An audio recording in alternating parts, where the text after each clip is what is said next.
begins with the leadoff show. Now, let's go out to the ballpark. Game 1 of the top 10 Easter weekend series went to Texas. The Longhorns came from 2 runs down to beat the Tigers in a true pitching battle. Auburn looks to even the series tonight. Good evening and War Eagle from Dish Falk Field with Brad Law. I'm Andy Burcham. Samuel Dutton was terrific again last night, going 5 2/3 innings, giving up just 2 runs on 6 hits. Ike Irish provided the Tigers offense with a 2-out, 2-run homer in the third. Auburn's bullpen allowed just 1 run in the final 2 1/3 inning of work. Like Auburn, Texas scored all of its runs with 2 outs. Kimball Schuessler smacked a 2-strike, 2-out homer in the bottom of the 7th. Matt Grubbs pitched 4 1/3 innings in relief to notch the win. Dylan Volantis worked the final 2 innings for the save, and the Longhorns improved to 14-2 in the SEC. Auburn goes with junior left-hander Cade Fisher tonight. The Dalton, Georgia native is 1-0 with an earned run average of 3.91. Texas counters with lefty Luke Harrison. The junior is 2-0 with an ERA of 2.92.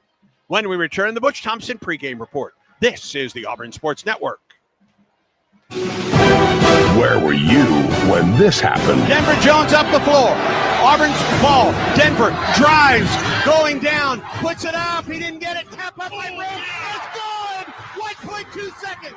Inbound Jones from behind midcourt for the win. Now good. Auburn won it. Auburn won it. Holy cow. Don't miss the next heart-pounding moment on the Auburn Sports Network. Hey guys, it's Auburn baseball season again, and if you want to hit your next big event out of the park, then get Baumhauer's Victory Grill in Auburn to help with all of your catering needs. From team parties to tailgating or any big event you may have, Baumhauer's always hits a home run by making sure all of your logistics are covered, and you can just sit back, relax, and enjoy the big game. And if you need a place to host your party, come try Baumhauer's new covered patio. Give us a call to book your big event today. Baumhauer's Victory Grill, 2353 Bent Creek Road in Auburn. War Eagle. Since Auburn Bank opened in 1907, we've been tested by world wars, pandemics, and plenty of troubled times. Through it all, we've not only survived, but thrived by staying true to our core values of sound money management and putting our customers first. And just as surely as more challenges will come, we'll meet them the way we always have, with your confidence and our experience. Auburn Bank, champions of you. Member FDIC, online at auburnbank.com. The Southeastern Conference. It's the land of legends, the places, the faces, and moments. And he's going for it. It's a touchdown! We've seen the confetti fall again and again. We're not done. It's time for the next generation to make their mark and go from 14 deep to 16 strong. It's a whole new ball game in the SEC, and it just means more.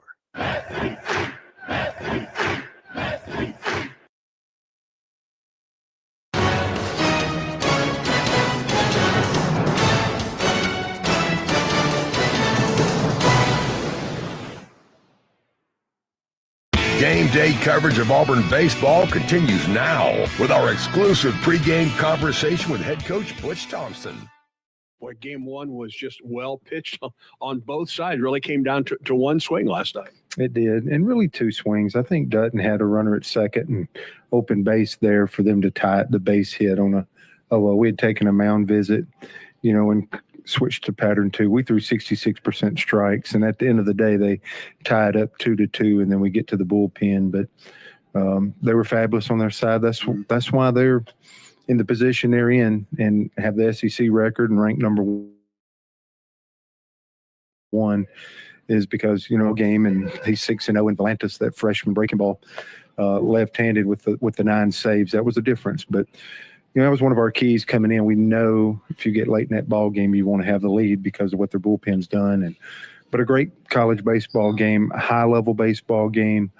Ike has done what he's done the last few games for us, and that second time through, or that second at bat, came up with the big swing, got the starter out of the ball game. Just right on script. And these 1-run games we've been, having success with the last 3 or 4 games kind of went the other way on us last night here in Austin. And really, the wind played a factor on one ball last night. The game-winning home run up, it was 18, 19, 20 miles an hour to left, and yet it was such a low-scoring, well-pitched ball game last night. It was, both sides. Just like I said, high level. The offenses, I think, They struck out 9 times. We struck out 8. We only walked 1 batter in the contest, especially on the road. So I think we're more disappointed about having that type of pitching effort and not getting in the win column last night because it was buttoned up pretty good in all facets. But the wind is a factor. It's blown ever since we've landed here, and we'll see what it has tonight. But, this is a series. We got to get right back to it, understand what these adjustments are. Looking at our lineup, I'm not going to take our left-handed hitters out. These are our best hitters. This is our team, whether we match well or not, depending on different opponents. That's part of the game. But we might have a tweak or two in there tonight. I can see Steele getting in there tonight in that DH role.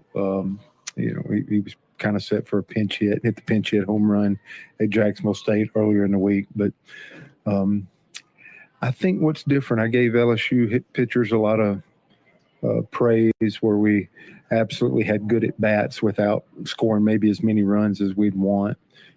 Even Tuesday at Jacksonville State. Last night, I thought it was different offensively. I thought we lost the strike zone. I thought we swung at too many pitches on the floor.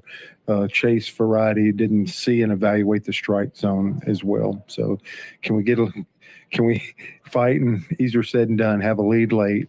And we need to do something offensively today in a series to come back. And I think it starts with evaluating the strike zone, because if I was them, I'd continue to do the same thing and see if they can set pitches, get to the floor, and see if we'll chase again. So I think the recovery for our offense today is to make sure we can absolutely see that pitch, take that pitch, force them to get the baseball up, get in the strike zone, and put some good at-bats together.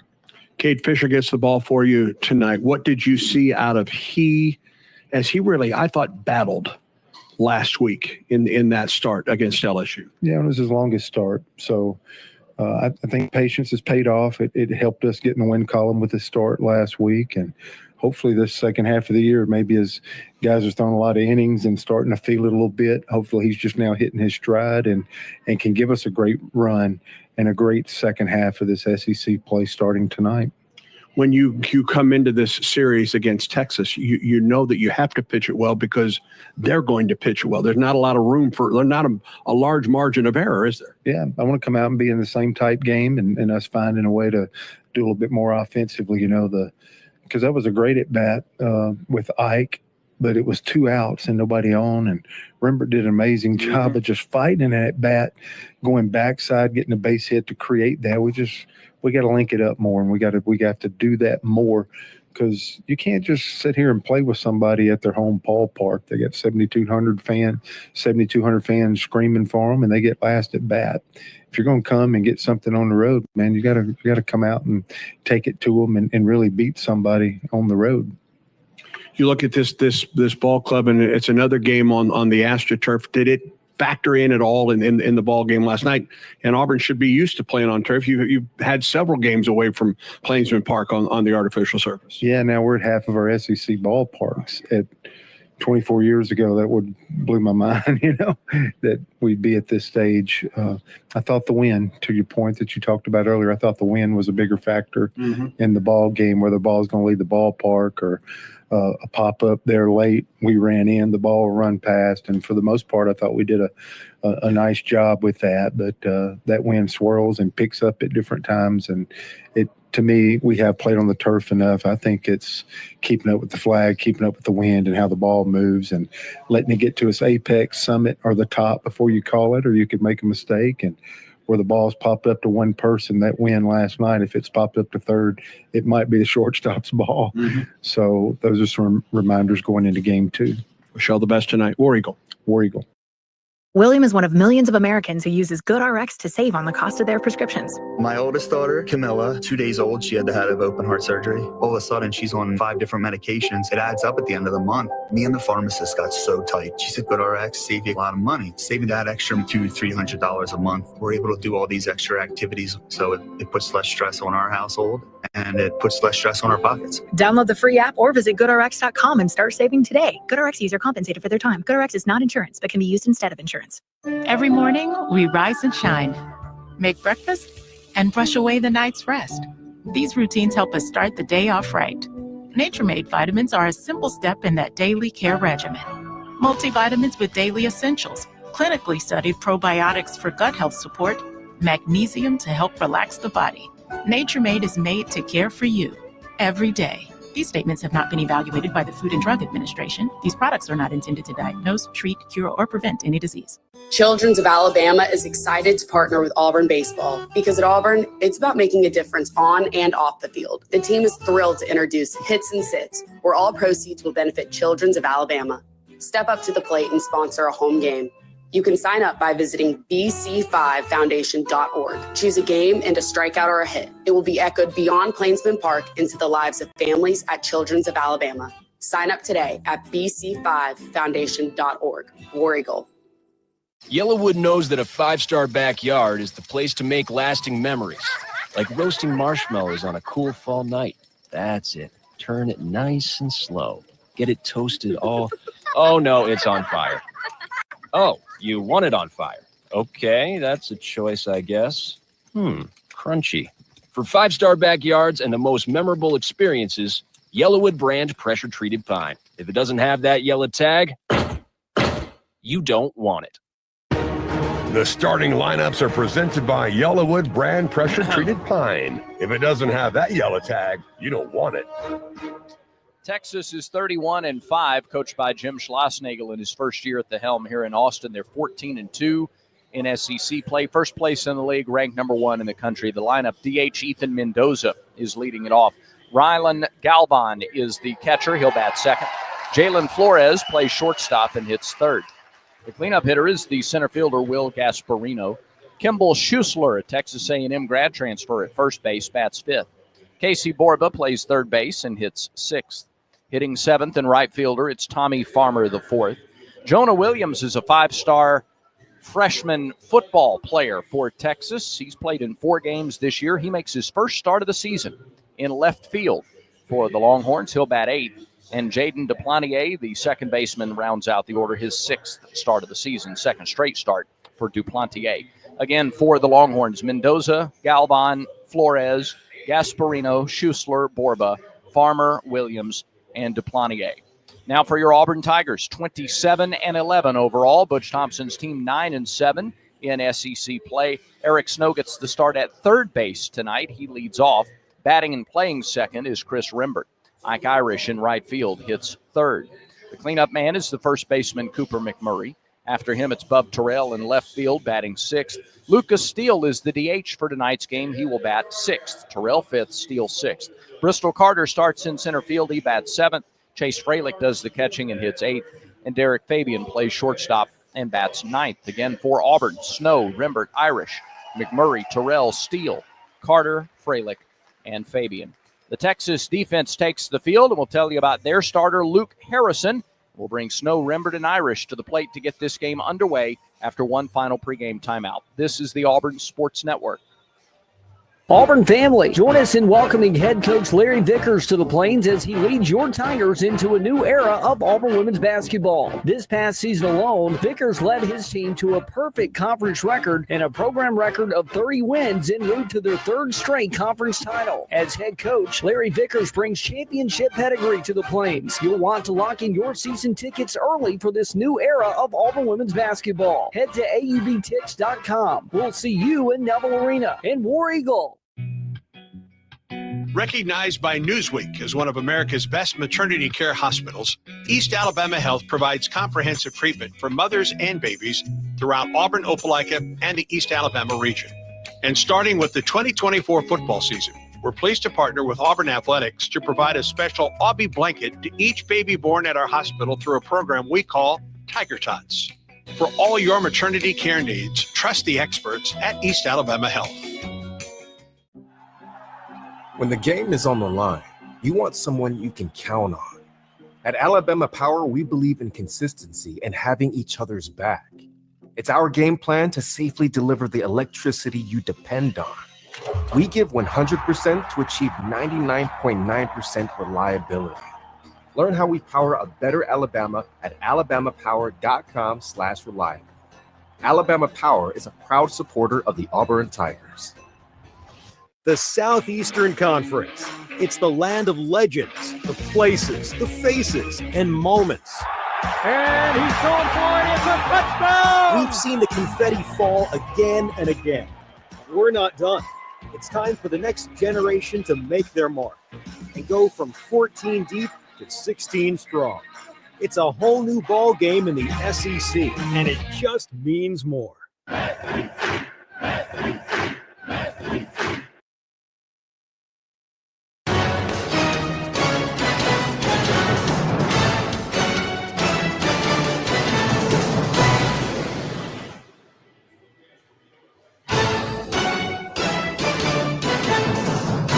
Exclusive play-by-play coverage of Auburn baseball is brought to you by Alabama Power, proud supporter of the Auburn Tigers. Alabama Power, power for a better Alabama.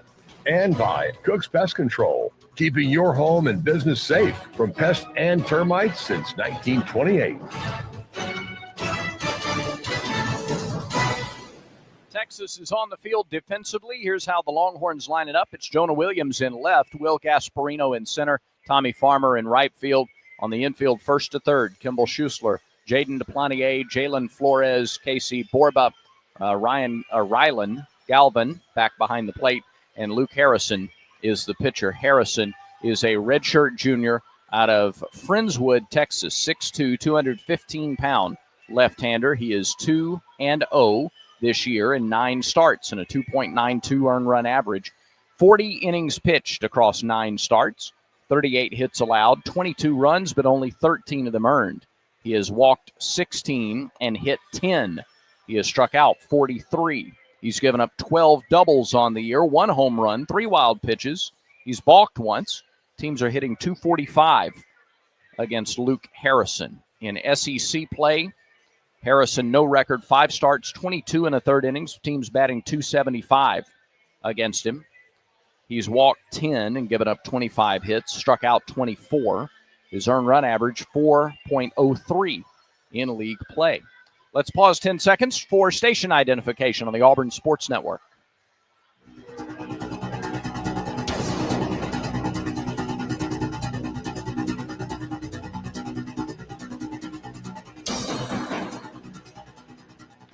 Tigers trying to even up the series. Let's have some fun. Eric Snow getting ready to step in. We hand it over to the voice of the Tigers, Andy Burcham, to get you going on a Friday night in Austin. First pitch weather forecast brought to you by Blue Moon. Everything becomes brighter. Every sip of their Belgian-style wheat ale crafted with Valencia orange peel and coriander. Check your local store for Blue Moon. Made brighter. Celebrate responsibly. 2025 Blue Moon Brewing Company, Golden, Colorado.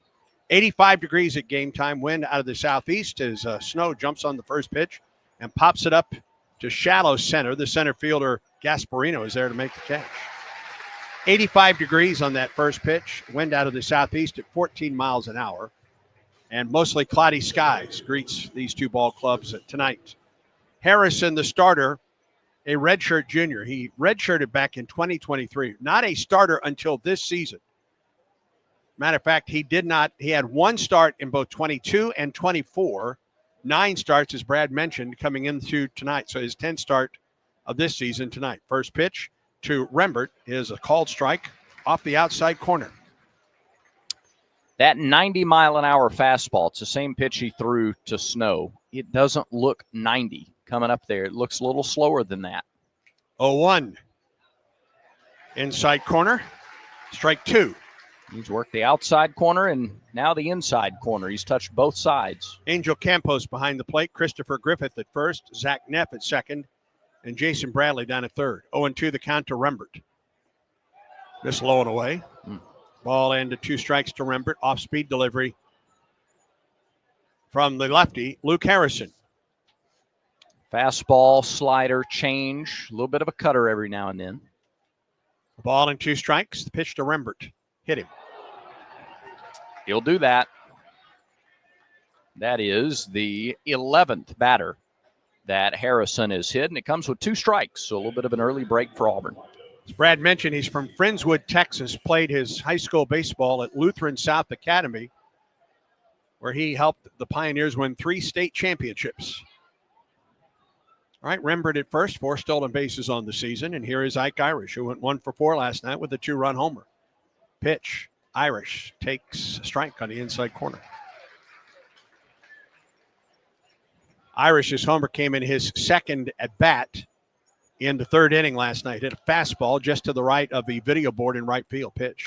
Swings and hits one, skies one. Long run down the right side for Farmer. And he is there to make the catch for the second out. Tigers trying to get their swing down against the fastball. That could have been a cutter. It was 87. And they're both Snow and Irish underneath it just a little bit. This guy, Harrison, has done a lot better against lefties than he has right-handers this year. Now getting into the second half of league play, lefties hitting only $182 against him. Right-handers, though, hitting .308. Shift is on for Cooper McMurray with 2 down. Rembert at first. Long set in the pitch. And it hits McMurray. Came in with a fastball at 90, and he's hit 2 of the 4 batters that he's faced here in the first. That's now 7 and 8 that he's hit in league play. 11 and 12 overall on the year. Well, and 10 of his 16 walks have come in Southeastern Conference play. Yeah. And now Bub Terrell to the plate. So a pair of hit batters in the inning, a pair of pop flies in the inning, and here is Terrell, who went 1 for 4 last night with a single up the middle. It's still been a quick inning for him. He's got 2 outs up there, and 3 of the 4 batters, there's been action on the first pitch. First pitch to Bub. Swings and fouls it back. Auburn, and you typically see this. The team that drops the first game of the series comes out a little more aggressive to start the next day's game.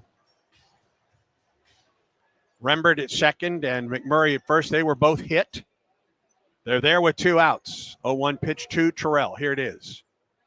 Inside off-speed delivery. He nearly hit him. Yeah, he jumped out of the way. A ball and a strike to Bub.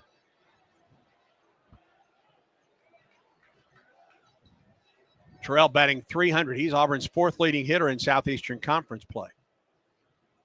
Harrison stretches. Here comes the pitch. There's a strike on a 74-mile-an-hour changeup. And Terrell behind the ball and 2 strikes. Sure would love to get Steele up to the plate with guys on base. Terrell's been a good hitter with 2 outs. He's batting .400 this season. 1-2. Chopper, he just got a piece of it and fouled it off the facing of the Texas dugout on the right side. Auburn with the orange uniforms, the orange jerseys tonight, blue numerals and lettering. White trousers, blue ball caps. The orange AU across the top. Texas, the home whites tonight. Another 1-2 pitch to Terrell. Here it is. Pop fly left side. Borba gives chase, but he's going to run out of room as it falls about 2 rows behind the Auburn dugout. Crowd of 7,200 here last night. That's the capacity of Dish Falk Field, and we'll see another capacity crowd here tonight. They have a lot of folks that watch outside the ballpark as well. They even have some tents set up on the other side of the road that runs behind the ballpark. Out beyond the left field wall. Another 1-2. Way out in front and way outside. Terrell goes down on strikes, and the inning is over. That was never a strike. Nope. No balls or no runs, no hits, no errors. 2 men left for Auburn in the top of the first. Texas comes to the plate, and this is the Auburn Sports Network.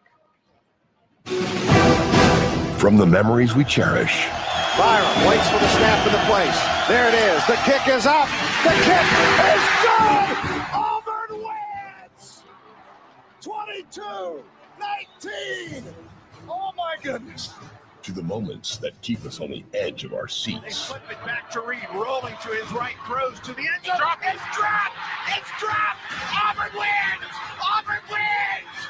Auburn wins! 43-41, 4 overtimes. Auburn wins! This is your home for every touchdown, title, and thrill.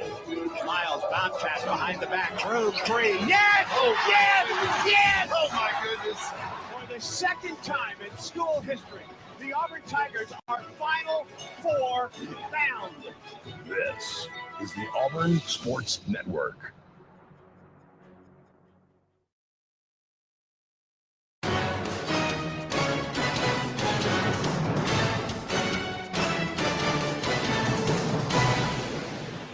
batters, but no runs for Auburn in the top of the first. So the Tigers play defense for the first time. They have Bub Terrell in left, Bristol Carter in center, and Ike Irish in right. From first to third on the infield, it's Cooper McMurray going out to shake the hand of the first base umpire, as he always does.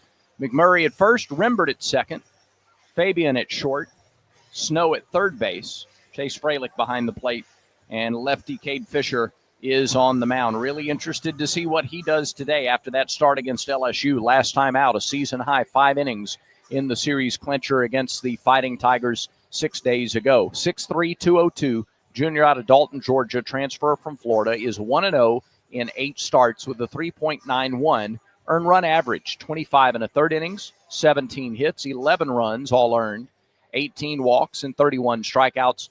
Opponents hitting 195 this season against Cade Fisher over his last 4 starts, 16 innings, and an earned run average of just 2 1/4. Fisher against Mendoza, Galvan, and Flores. Mendoza, Galvan, and Flores for Texas. This is an artificial surface field. The mound is the natural dirt. Everything else is in turf. We're hearing talks that they may be going to a natural surface here as early as next year. It's been turf here for a long time, Sure has. hasn't As it? long as I remember, Brad. I'm sure at one point it was grass, but it's been turf for a long, long time here in Austin. Mendoza, Galvan, and Flores to face the lefty Cade Fisher. Dalton, Georgia native, first pitch. Misses high with the fastball. Freshman All-American, All-SEC freshman at Florida in 2023. Ranked among the top pitching transfers in the country. Coming to Auburn. 1-0. Same place and same result, too high with the fastball. 2-0.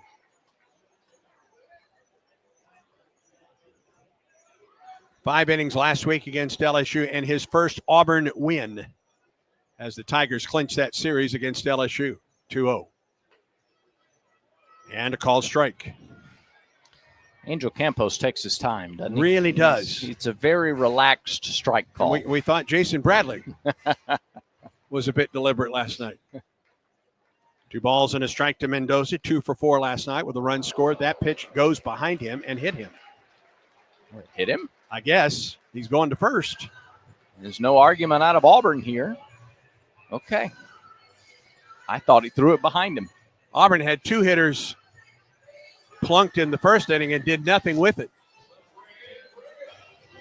Texas starts the bottom of the first with a hit batter. That's the 11th of the year for Fisher. So both guys with 10 hit batters coming into the game. And here's Ryan Galvan. Catcher, batting .333, 11 homers and 32 runs batted. And his 11 homers tied for the team lead with the cleanup hitter, Will Gasparino.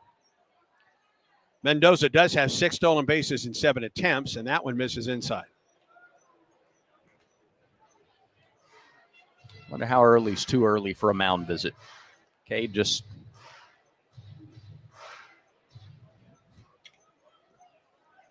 got to get dialed in here. He comes set. Mendoza short lead at first. The pitch. And a strike call. Fastball at 86 from Fisher. 1 ball and 1 strike to Galvan. 1 for 4 last night for Texas. And that 3-2 Longhorns win. Stretched by Fisher in the pitch. Swing and a miss. Came up empty on an 85-mile-an-hour fastball. A ball and 2 strikes now to Galvan. We have seen that fastball. He's hit 90 a couple of times, but he lives for the most part in that 87, 88 range. A ball and 2 strikes to the Texas catcher. Pitch on the way. Strike 3 call. Got him with another fastball. Yeah. He took it. He was looking for something else clearly there. A backwards K to Galvan. First strikeout of the night for the Tigers and to Fisher. K counter presented by Kia of Auburn. Where? You're always number yes, 1. Indeed. So where did it start? Where did the backwards K? I have no idea where I do not know the origin of that. Perhaps someone could look that up. Everybody got Google. Yeah. Here's Jalen Flores. Stretch in the pitch to Flores. Took something off of that, missed a little bit high. And Fisher working the top half of that strike zone right now against Texas. Fell behind Mendoza, then hit him on a 2-1 pitch, struck out Galvin. And now Flores at the plate, 1 for 4 last night with an RBI. There's a strike on the inside corner. Well, there's no word on why the backwards K means looking, but it traces back to Henry Chadwick, who created the very first scorecard in the 1860s. Really? Yes. Okay. Pitch. Chopper foul. A ball and 2 strikes. Hank, as we like to call him. Yes, we do, Andy. Yeah. And Butch Thompson is out just to get the baseball. Okay. He was walking in a very determined manner, but he was stalking that baseball, wasn't he? Yeah. What? Yeah. He was on a mission. 1 ball and 2 strikes to count to Flores. Gasparino on deck. Stretch. Here's the pitch. Up the middle to the second baseman. Flips to Fabian, covering to first. It's a double play. Auburn had him shaded up the middle. Rembert to Fabian to McMurray, and the inning is over. 4-6-3 on the Twin Killing, and we're through 1 in Austin. No score between the Tigers and the Longhorns. And Auburn baseball continues in a moment. When the game is on the line, you want someone you can count on. At Alabama Power, we believe in consistency and having each other's back. It's our game plan to safely deliver the electricity you depend on. We give 100% to achieve 99.9% reliability. Learn how we power a better Alabama at alabamapower.com/reliable. Alabama Power is a proud supporter of the Auburn Tigers. This is Coach Butch Thompson. Back to more baseball on the Auburn Sports Network. That's a very timely comeback there. That's excellent. Well done, Quinn Burkeen in the Skyview studios. All right, let's check the Yellowwood scoreboard before we get underway in the second inning of the scoreless game in Austin. Doubleheader today in Columbia, Missouri. Game 1 went to Oklahoma 17-7. They clinched the series with that game. They're in the top of the 6th, and the Sooners lead the Tigers 10-1. My goodness, it's just been an offensive unloading for the Sooners at Missouri this weekend. South Carolina, a winner over Ole Miss today, 7-2. So the Gamecocks have clinched the series over the 11th-ranked Rebels. Arkansas, winner over Texas A&M, 11-5. That evens the series and snaps Texas A&M's winning streak at 7 games, I believe. Their winning streak is done. They'll play another. Apparently bad weather coming through tomorrow in the Arkansas-Missouri area. So those 2 series playing doubleheaders today. They're in the top of the 2nd in Knoxville. Tennessee leads Kentucky 3-2. That's game 1 of that series up on Rocky Top. Alabama leads LSU 1-0, top of the 1st inning in Baton Rouge. LSU took the first one last night. And Vanderbilt and Georgia are underway with game 2 of their series. No score in the first. All that on the Yellowwood scoreboard. Lucas Steele leads off the Auburn second, batting right-handed against the left-handed Harrison. First pitch is outside for ball 1. Last time Lucas Steele was at the plate. A pinch hit, solo home run with 2 outs and 2 strikes in the top of the 9th at Jacksonville State. Proved to be the game winner. Pitch. This is low.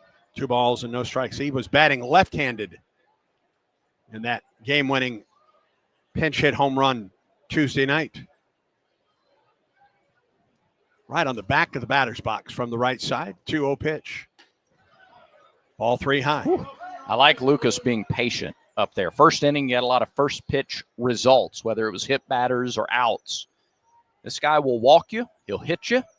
Has some control issues when he gets in trouble. So 3-0 the count to Steele. And he walks on 4 pitches. So the leadoff man on for the Tigers. Now, ordinarily, you'd think maybe Bristol Carter would be bunting here, but he was unsuccessful in his bunt attempt last night. I like that Lucas, too, waited to go to first to give Bristol a little intel on Harrison.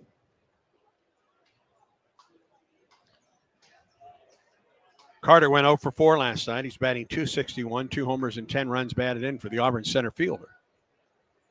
Stretch in the pitch.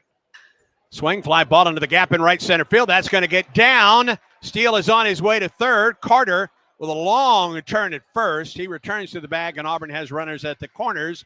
First and third on the single to right center. Nice job by Gasparino to cut it off before it got to the wall. Well, like we always say, go up there looking for something on the first pitch. Yeah. Well, after the fourth pitch walk, Harrison wanted to throw a strike, and he served one up pretty good right down the middle for Carter, and he deposited it in right center. That's a nice job by Gasparino to get over and stop that ball from getting to the wall. He saved a run and saved another runner in scoring position. Absolutely did. Here is Chase Fralick at the plate with runners at the corners and nobody out. Stretch in the pitch. Strike call on the inside corner. The high strike appears to be there tonight from the home plate umpire, Angel Campos. Both sides, by the way. Yep. Good lead for Carter at first. Stretch. Steele gets his lead at third. The pitch. Fraley. High fly ball into shallow right field. I don't think this is enough to score the runner from third. Farmer underneath it makes the catch. Steele bluffs but does not come home. Good thing. Two-hopper right on top of the plate from Farmer home. What I notice looking at these Texas defenders, whether it's outfielders or the middle infielders, they're used to this wind. This wind hasn't stopped. We haven't been at this ballpark 1 minute where the wind wasn't screaming out toward left. We haven't been in Austin since the wind. Yeah. The wind was blowing when we landed in Austin. All right, here is Fabian. Runners at the corners with one out. Grand opportunity there to get that runner home from third, but not deep enough off the bat of Fralick. Stretch in the pitch. Fabian shows bunt and pulls it back for ball one. Not a bad idea. Make them think. Get that infield moving a little bit. I wonder if we might even see a little slashing from Fabian if he shows it again. Fabian 0 for 3 last night, batting .256 with 4 homers and 28 runs batted in. Pitch. Derek popped it up. Shallow left. Shortstop Flores is out and makes the catch, and the runners stay put. Boy, oh boy. Another pop-up. That is the fourth pop fly by Auburn. Now it'll take something from Eric Snow with 2 outs. Auburn had runners at the corners and nobody out. But pop-ups by Fralick to shallow right and Fabian just behind shortstop. They're getting underneath these fastballs that are coming up there in the upper 80s. They're just not squaring them up yet. Now, this is the first time through. Snow about to start the second time through the order. We'll see if he sees something better or makes an adjustment since his first at bat. Steele from third and Carter from first, and the first pitch is a changeup that misses high. Could almost guarantee that he wasn't going to get a first pitch fastball. Auburn women's tennis advances to the semifinals of the SEC tournament hosted by Auburn. Tigers beat Vanderbilt today 4-2. On the Yellowwood scoreboard, the pitch. Ball too low. Did they lose the doubles point and come back? That's great. Lost the doubles point and came back and got 4 singles wins to advance into the semifinals. That's got to just about clinch a home spot in the regionals and the super regionals if they make it that far. Stretch in the 2-0. Pop fly foul back here, not a play. Got it in on the hands there. Second inning tonight brought to you by Southern Union. A new path to the Plains, and it runs through Southern Union State Community College. Moves seamlessly to Auburn to complete a bachelor's degree in selected programs by taking courses at Southern Union and Auburn concurrently, all at Southern Union's tuition rates. Let Southern Union put you on a path to the Plains. Runners at the corners with 2 outs, 2 balls and a strike to Snow. Runner goes from first, outside, no throw, and it's a stolen base for Bristol Carter, his 12th of the season. And now base hit gives Auburn a 2-0 lead. And now a hitter's count here, 3-1 to Snow. He can be choosy. He can look for the fastball in a certain spot. 3 balls and a strike. Carter at second and Steele at third. Here's the 3-1 pitch. 5, just foul past third. Ooh, just foul. Missed it by about a foot outside the third base bag. He's got doubles power down the line. He's got power in the alleys as well. Snow has 5 home runs on the season, so he's also gone the other way a few times. He's got power to just about any place in the ballpark. Full count now to Snow. Eric 1 for 4 last night, batting .297, 5 homers, 23 runs batted in. Harrison comes set. And the 3-2 pitch to Snow. Another foul ball over the top of the Auburn dugout. Spoiled a really good changeup there. He was early on it, but he was able to slow the bat down enough to keep the bat alive. Wind is blowing out and at a pretty good clip to left, as it was last night here in Austin. He could get one on the sweet spot here. He's got plenty of power to send one out. Another 3-2 pitch to Snow. Runners at second and third with 2 outs. The pitch. Strike 3 on a curveball, right down to the middle. And Harrison works out of a first and third no-out jam. No runs on a hit, no errors, and 2 men left for Auburn. To the bottom of the second, there is no score. This is the Auburn Sports Network. For 70 years, Max Credit Union has been more than just a financial institution. We've been a part of your community, your milestones, your dreams. At Max, you're not just a customer. You're a member, a neighbor, a friend. So as we celebrate 70 years of trust, service, and financial growth, we want to say thank you. Thank you for choosing Max, and thank you for letting us be a part of your journey. Max Credit Union, 70 years strong and just getting started. Federally insured by NCUA. Big eating in Auburn and Opelika means Big Mike Steakhouse, famous for high-quality steaks cooked to perfection on an open-fire grill served in a relaxed, rustic atmosphere. It's happy hour at Big Mike's every Wednesday and Thursday from 4 to 6 and half off select appetizers, draft beer, and well drinks. And don't forget, a Big Mike's gift card will always be the perfect gift for Big City Steak in your hometown. It's Big Mike's Steakhouse in Auburn at Shug Jordan Parkway and Wire Road.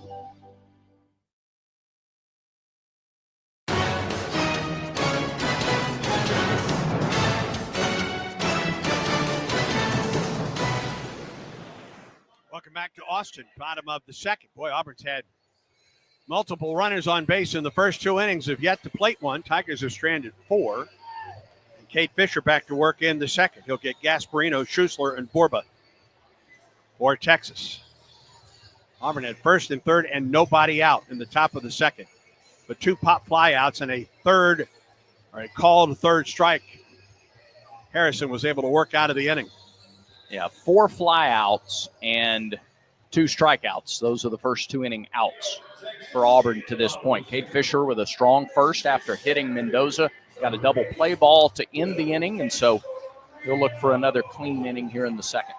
Gasparino batting .288, 11 homers, and a team-leading 42 runs batted in. Big right-handed hitter.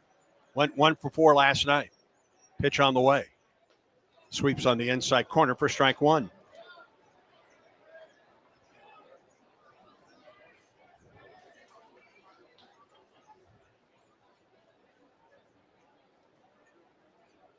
The lefty Fisher winds and the 0-1. Swing and a miss. Sped him up 87 on the fastball, and it was up a little bit. 0-2 the count to Gasparino.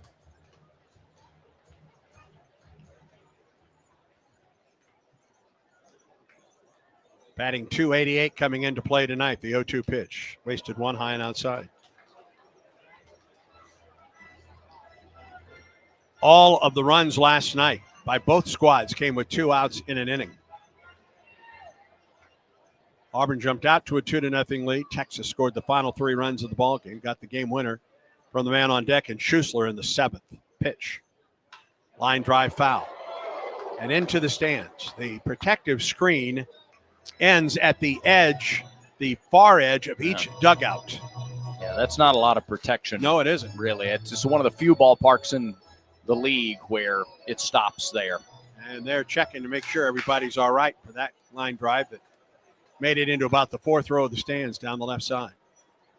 1-2 again. Swing and a miss and a ball in the dirt. Freilich tags the runner. And that is the second strikeout for Fisher and the Tigers. The K-Counter presented by Kia of Auburn, where you're always number 1. Yeah, last night's game, there were about half a dozen plays where if you shift the ball 4 inches to the left or to the right, you've got a very different scenario. Auburn had a couple of double plays that it wasn't able to turn, and that extended innings, and pop fly that fell. At the end of the day, Texas had 2 hits with runners in scoring position. Auburn had 0. Here's Kimball Schussler. The first pitch to him is a fastball on the outside corner. It came down to the bullpens last night, and Auburn's was good, but Texas's was very good last night. 0-1 to Schussler. First baseman batting .306, 4 homers, 19 runs batted in. Swing on a foul up the right side. And he's behind 0-2.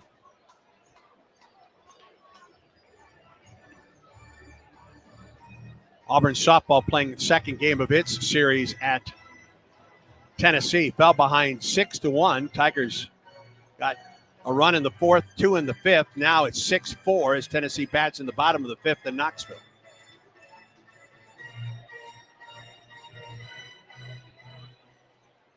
No balls and 2 strikes to Kimball Schuessler.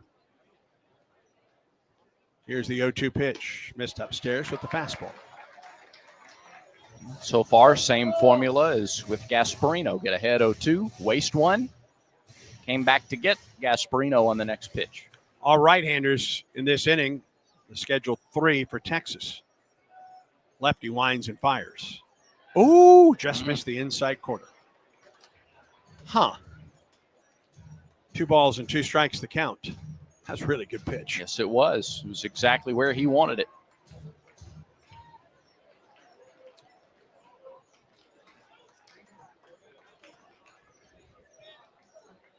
Two pitch to Schuessler. Got him with an off-speed pitch on the inside corner. Beautiful. Second strikeout of the inning, third of the game for Fisher. K-Counter presented by Kia of Auburn, where you're always number 1. Came right back after him. Same pitch on which he got Gasparino. Right. That's a veteran there. He thought he had strike 3, didn't let it bother him, came right back to the breaking ball. Well, and remember last night, Auburn thought it had strike 3 on Schuessler in the 7th. Yep. Didn't get the call, and 1 pitch later, he hit what turned out to be the game-winning home run. 2 down for Casey Borba, the third baseman. From Fisher, missed a little bit low. Borba 0 for 4 last night, batting .253, 5 homers and 19 runs batted in. 2 outs and nobody on for Texas. Fisher winds and fires. Got the outside corner, 1-1 the count. When Fisher's at his best, he is nibbling at the corners. He's using the top and bottom of the zone. And so far, he's sprayed it around pretty good here today. Very early on. 1-1 the count to Borba. Fisher off the wind in the pitch. Borba takes strike 2. Fastball at 87. He has relied on the fastball early in the count in this inning to get ahead of the hitters. Now 1-2 strikes. Does he come inside with something off speed here? Here's the pitch. He did. Borba hits it to left. Terrell back now in. Yeah. He is there to make the catch. His first step was back, but Terrell with the speed to make up for that, he made the catch. And Fisher sets down Texas in order. We're through 2 in Austin. No score between Auburn and Texas. And Auburn baseball continues in a moment. Yellowwood knows that a 5-star backyard is the place to make lasting memories. Like cookouts. Cornhole with friends. Ooh, a neighborhood potluck with your wife's pasta salad. The one with the feta. Oh, sorry. Or taking a nap on your deck in a hammock. Naps are memories. I love naps. For 5-star backyards and the most memorable experiences, Yellowwood brand pressure-treated pine. If it doesn't have that yellow tag, you don't want it. Don't stop planning for your future. Don't stop investing in your kids' education. Don't stop dreaming of that new home. And don't stop growing your business. Whatever you're passionate or dreaming about, don't stop. Because when you have a bank you can trust, you have the confidence to take on tomorrow. Speak with a Trustmark associate today for advice on achieving your goals. Trustmark. People you trust. Advice that works. Member FDIC, Equal Housing Lender.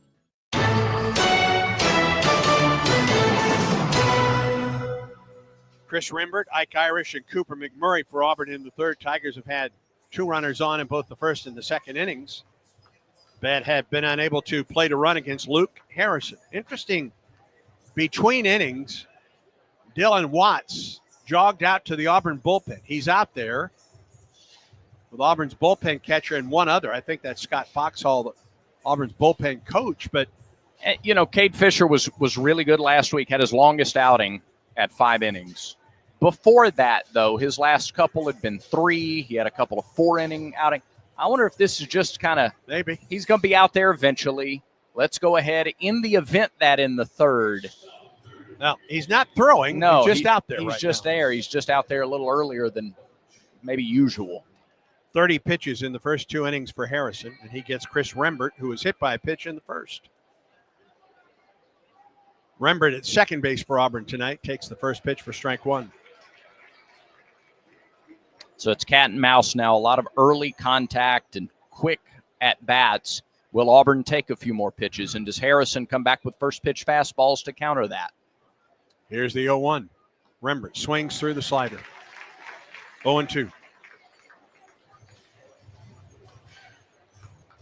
Tigers have had chances these first 2 innings. They've stranded 4, which means they're getting opportunities. Can they finally break through and come up with a big hit with guys on base? 0-2 to Rembert. Fouled back a fastball that was up a little bit in the strike zone. 0-2, the count remains. Up and on the inner half. Yeah. The repertoire of both of these lefties are very similar. Mm-hmm. Not an overpowering fastball, really good pinpoint control and off-speed stuff when they're most effective. 0-2. High and outside with a fastball. Didn't miss by much. No, Galvan did a good job to try and frame that. He fooled the crowd, or some in it. 1 ball and 2 strikes to Rembert, Irish, and McMurray for Auburn here in the third. No score as Rembert leads off the inning. Here's the pitch. Strike 3 call. Change up. Dropped in. Or close enough that Angel Campos gave him the call. Back-to-back called third strikes going back to the last inning. Really good pitch. Outside corner at the knees. And this time, the second time through the order, it's been back-to-back strikeouts. It's kind of been a strength of Auburn after they see a guy, the second at bat is better. Here's Ike Irish. First pitch up the middle. That's through for a base hit. Harrison tried to spin and make a spectacular play on the ball, but by that point it was already behind him and in between Flores and Duplantier. And Ike Irish is aboard with his second hit of the weekend. I think that's a little chess there too. He swung at the first pitch in the first. Ike, maybe Harrison thinks he's going to take a pitch, so he's just going to get me over fastball to get ahead in the count, and Ike is ready for it with a center cut single. One out single for Ike, and here is McMurray. Off-speed delivery for strike 1. McMurray was one of the 2 hitters that were hit by pitches in the first. Went 0 for 3 last night. Irish at first base with 4 stolen bases in 4 attempts. The pitch. McMurray takes strike 2. Curveball in there. Well, Auburn's not seeing that curveball real well. No. Quickly 0-2 to McMurray. Irish at first with 1 out here in the third. Stretch and the pitch. Strike 3 call.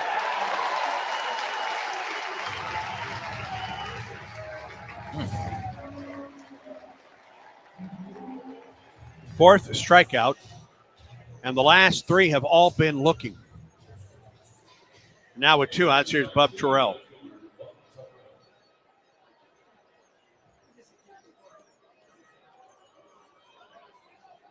Irish at first now with 2 down in the inning.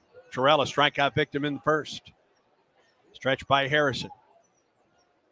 And a throw over. Irish is back. Getting runners on base hasn't been a problem for Auburn here in the first 3 innings. Driving them home, on the other hand, has been. Irish out to his lead. Pitch to Bub. Swing and a miss. And right now, Auburn is struggling with the off-speed arsenal of Luke Harrison.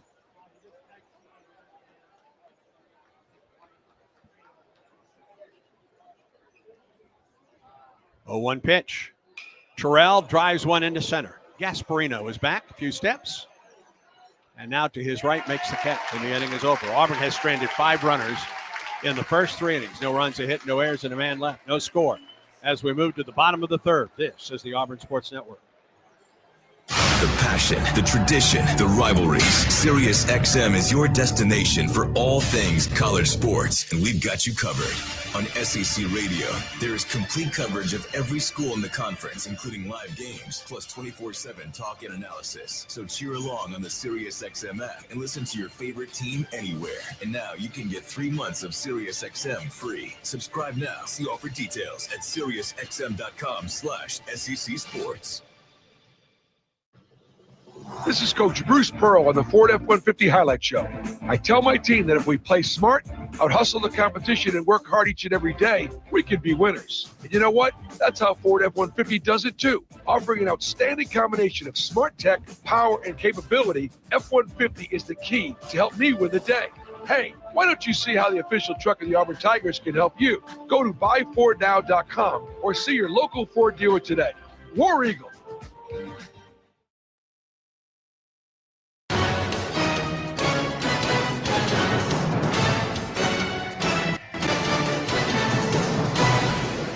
Bottom third of the order for Texas, Tommy Farmer the fourth, Jonah Williams, and Jaden Duplantier. 26 pitches in the first 2 innings for Cade Fisher.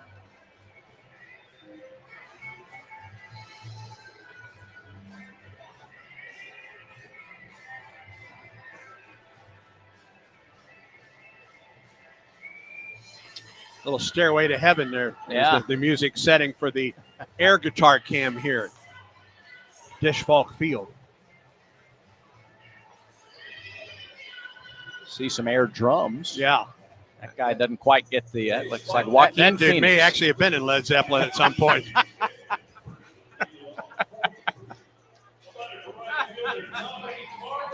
Or at least a cover band. Absolutely. We are in Austin. We are. You're right. There's a vibrant music scene here in Austin. There's Tommy Farmer the fourth. First pitch to him. Just off the inside edge. 1-0 the count. 0-2 or 0 for 2 last night. With a run scored, batting .271 on the season. No homers and 19 runs batted in for the right fielder for Texas. Pitch. Strike call on the outside edge. And at the knees, too. He's getting to the down part of the zone. That's a good thing. 1-1. Farmer hits one into the gap in left center field. That will get down, and it will go to the wall. Farmer around first base into second base with a stand-up double, his 8th of the year. That pitch was left up, and he hit it on a hop off the chain link fence out in left center field. Now off-speed pitch left up, and he was ready. Caught a hanger. 14th game in a row that Farmer has reached base.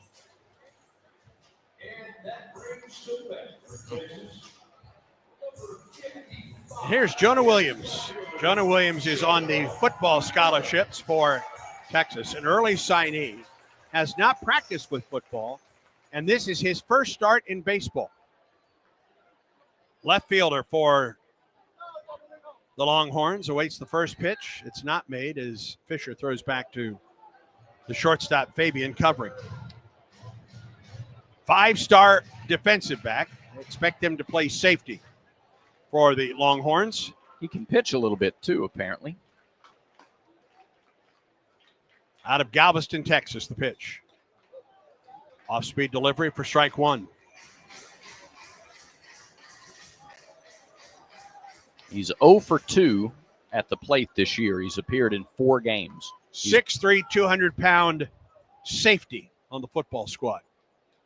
Stretching the pitch. Fastball upstairs, 1-1. This is the first SEC game in which he's done anything other than, well, that's not true. He pinch hit and drew a walk and stole a base. This is only his second plate appearance in the SEC. Lefty-lefty matchup for Fisher right here. 1-1 the count. He checks Farmer at second. The pitch. Strike call on the outside corner with a fastball. 1-2 the count. I think that was a fastball, but only registers 83 on the radar gun. A leadoff double for Farmer for Texas here in the bottom of the third. He's at second base. Fisher checks the runner and the pitch. Just outside, 2-2. Jaden Duplantier, pretty darn close to home plate. Yeah. He's 15 feet outside the on-deck circle towards home plate right now. He's already been told to move away by the home plate umpire once. Farmer gets a good lead at second base, and the pitch missed outside. 3 balls and 2 strikes to count.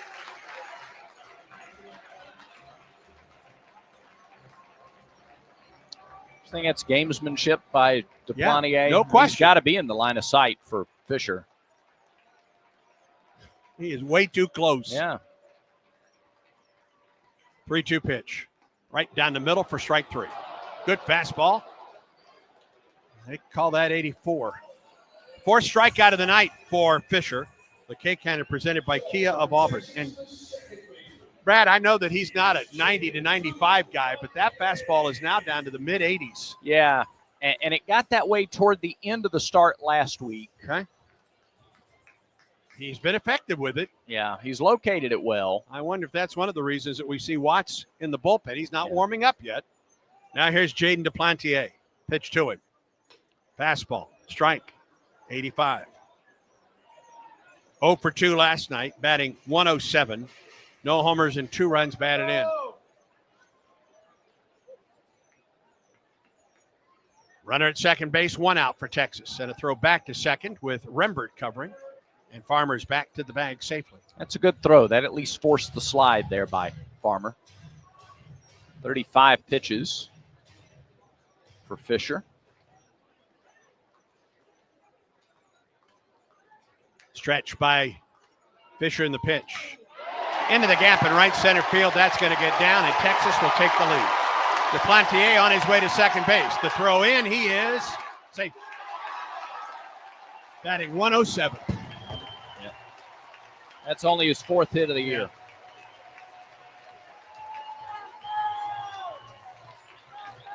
And they pay off the leadoff double. That was a pretty good throw by Carter in center, and I thought Fabian had a chance to get him with the tag. Pitch was belt high and over the middle. Well, Texas has done what Auburn has been unable to do in the first 3 innings. Yeah. Get the runner on and get him home. It's a 1-0 Texas lead. Boy, oh boy. Now to the top of the order. Puts the pressure on the offense to get something going. As good as the relievers were, good as his bullpen is. Here's Mendoza, who swings and fouls off the first pitch, 0-1. Cue now is to limit the damage to 1. Hits are even at 2 apiece now.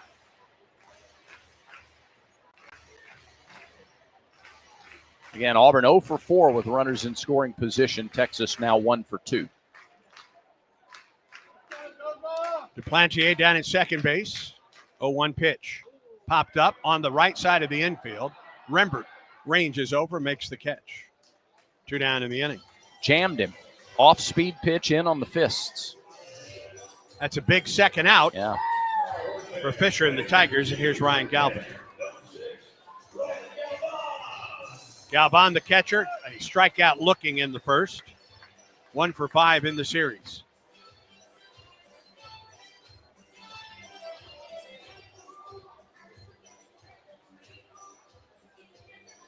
One nothing Texas leads. We're in the bottom of the 3rd.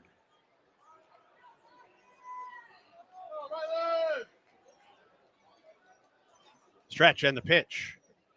Gets away from the catcher.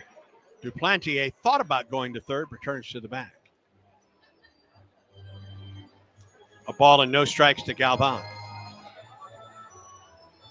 They go to the bottom of the 6th in Knoxville. Auburn softball trails Tennessee 6-4. That was 6-1 in the 2nd inning. So yes. Auburn's done a nice job to kind of claw their way back into that. Stretch by Fisher in the pitch. Missed down and in. 12 strikeouts for Tennessee pitching through 6 innings tonight. Well, I'll say this. That means there's only 6 in the last 4 innings because they had 6 through 2. Okay. Pitch. Foul past 3rd. That's extra bases if it stays fair.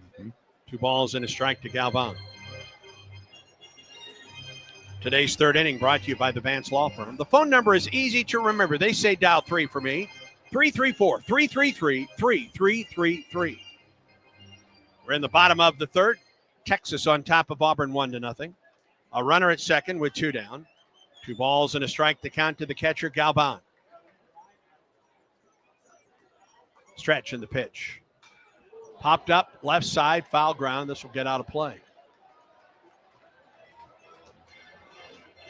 The wind down on the field. Now, as we look at the flags, it looks like it's blowing out to left. Yes. When you get down on the field, at least it was this way post-game last night, it feels like it's blowing more directly in from right field. Gotcha. Blowing right toward the players. 2-2 pitch to Galvan. Missed outside. 3-2. But every flag that I see, whether it's the American, the USA flag, or the Texas flag out in center, all the flags out beyond, everything is blowing out gale force to left. Nonstop. Yeah. Full count to Galvan. Pitch. Down and in. Runners at first and second with 2 outs now. First walk issued by Fisher tonight. He has hit a batter, given up a couple of doubles. He only walked 1 last week against LSU, and that was a key to his effectiveness and being able to get. He pitched 5 complete. He pitched into the 6th, and now Everett Teaford's going to come out, talk to his pitcher in his infield.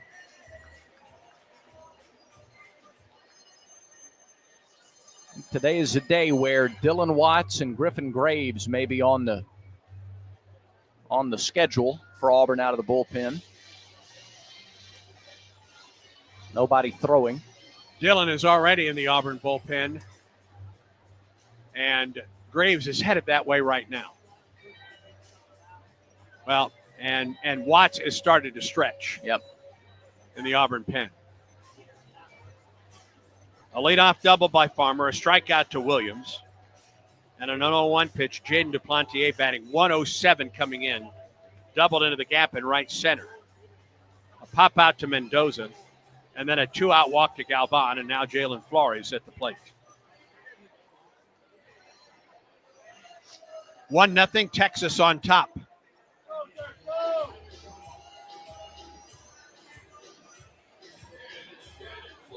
Flores tapped into a double play, a 4-6-3 double play to end of the first. Fisher stretches and pitches. Strike call. Nice changeup, 77 for strike 1 to Flores.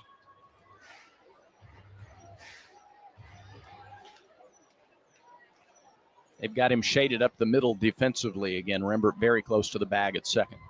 0-1. Strike 2, inside corner. And again, the change at 79. Hands don't like it, but he is right up on top of the plate. Yeah, I mean, an inside corner looks like it's going to hit him. Correct. You have to claim that inside corner. Pitcher comes set at the belt. Here's the 0-2.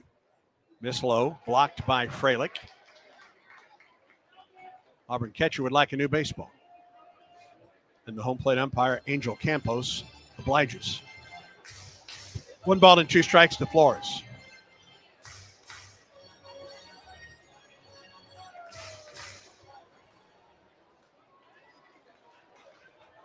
Duplantier at second and Galvan at first. They're there with 2 outs. 1-2 pitch to Flores. Here it is. Base hit into right field. On a couple of hops to Irish. His throw comes home. That allows the runner to go to second base. 2-0 Texas. With 2 strikes and 2 outs, Flores goes the other way. Irish thought he had a play to get Duplantier at the plate and airmailed the throw. So it's going to be a base hit for Flores and probably a throwing error by Irish that allows the runner to go to second base. 2-0. Texas on top. And a couple runners in scoring position. Yeah, this is danger time here. The way this team airmailing pitches. that throw home. Well, you just hope that doesn't come back to haunt Auburn. Stretch and the pitch to Gasparino. Fastball for a strike.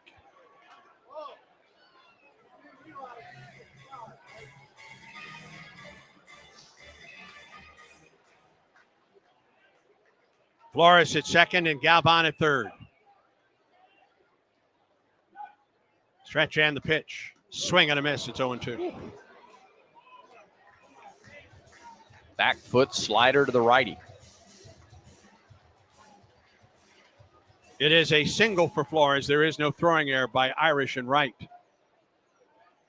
0-2 the count to Gasparino. Here's the stretch and the pitch. Strike three call in the outside corner. Nice job to carve up Gasparino. Fifth strikeout for Fisher.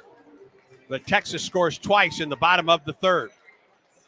Longhorns lead the Tigers 2-0 as Auburn baseball continues in a moment.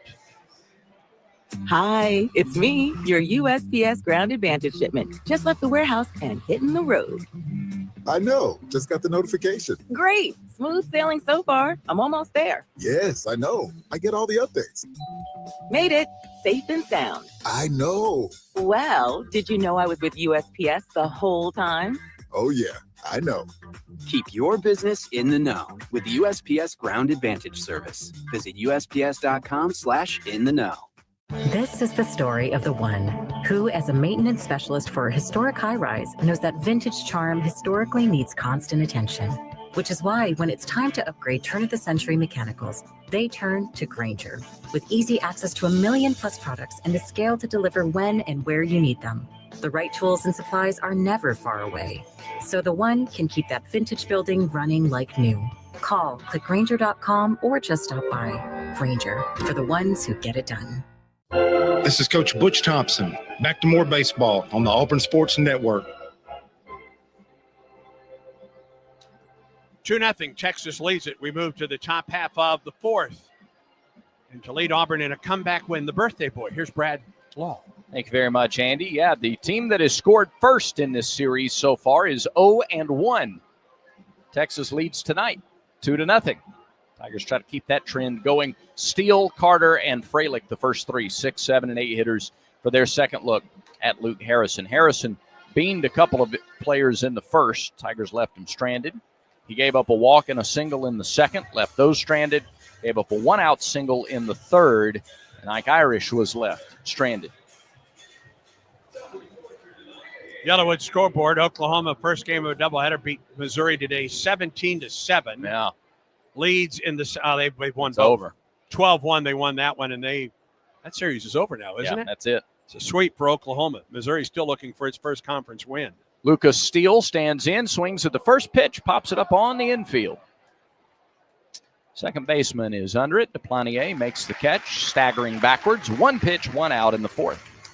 Arkansas evens its series with A&M winning 11-5 today. South Carolina has taken the first two games of its series against Ole Miss at home, winning today 7-2. Tennessee 3, Kentucky 2, top of the fourth in Knoxville. And there's a third and final game between Texas and Arkansas being played right now. They're in the top of the second at Fayetteville. First pitch to Bristol Carter sails all the way to the backstop. 1 ball, no strikes. He had shown bunt. 1-0 A&M leads in the rubber game of that series against Arkansas. Carter had Auburn's first hit, a single to right center field in the second inning. Angel Campos, the home plate umpire, adjusts the equipment of Rylan Galvan, the catcher. I think it's that earpiece that he uses. Now he's ready. Nobody on, 1 out. Top of the fourth. The pitch. Inside. Again, Carter showed bunt. On the Yellowwood scoreboard, Alabama leads at LSU 1-0. That's in the top of the third. Vanderbilt leads at home against Georgia 2-0 in the top of the third. Later on, Florida and Mississippi State just about to begin. Pitch to Carter. There's a called strike. 2-1 to the Auburn center fielder. 2 homers, 10 RBIs, 12 stolen bases on the year, including 1 back in the second inning. 2-1 pitch. Inside, 3 balls, 1 strike. Men's tennis lost at South Carolina in the SEC tournament to Texas 4-1. Women's tennis advanced into the semifinals at the Yarborough Tennis Center today with a 4-2 win against Vanderbilt. Harrison's 3-1 pitch. Inside, ball 4. So Carter draws a 1-out walk. 4th straight inning for Auburn to have at least 1 base runner. We'll see if Auburn is trying to run with Bristol with Chase Freilich at the plate. They like Carter's speed batting in front of Freilich, who handles the bat well. He's a good hit-and-run candidate. Team's only successful on Galvan, the catcher, 7 out of 13 times this season. Freilich, the left-handed hitter, and they go into the shift against him. Shortstop voids his spot on the field. First pitch is a breaking ball that stays high and in. Ball 1 to Freilich. He flied to right his first time. Every out is a fly out or a strikeout. There have been no ground ball outs so far for Auburn. We're in the 4th. Texas leads 2-0. Pitch home. Missed the outside corner, 2-0.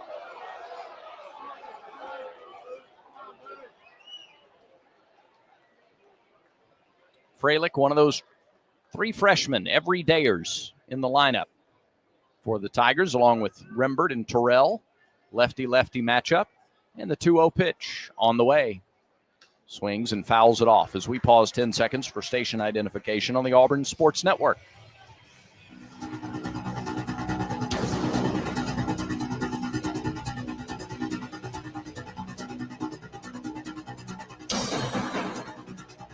One out, 1 on in the 4th inning. 2 balls and a strike to Freilich. Here is Harrison's delivery.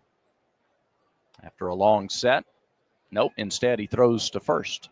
Snap throw over. Carter back standing. Bristol 12 for 14. Stealing bases this year. Third baseman Borba now moves over to the second base spot. Second baseman Deplanier between first and second in the shift. 2-1 to Freilich. Breaking ball, missed, a little bit low. Pretty good looking pitch. Certainly had the plate. Yeah, 3-1 now to Chase. See if he can take advantage of this count.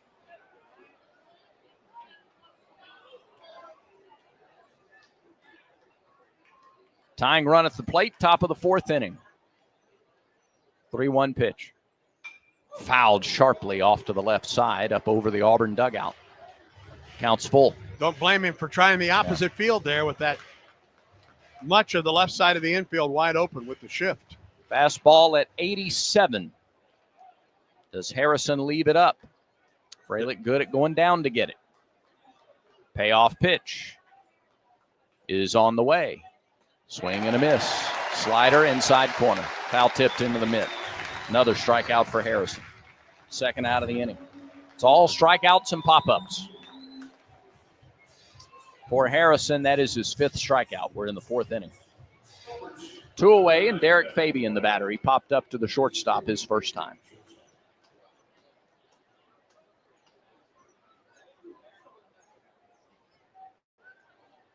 He's gone to 4 3-ball counts so far in the game. He's walked 2 and struck out 2. And he starts Fabian with a ball inside, 1-0.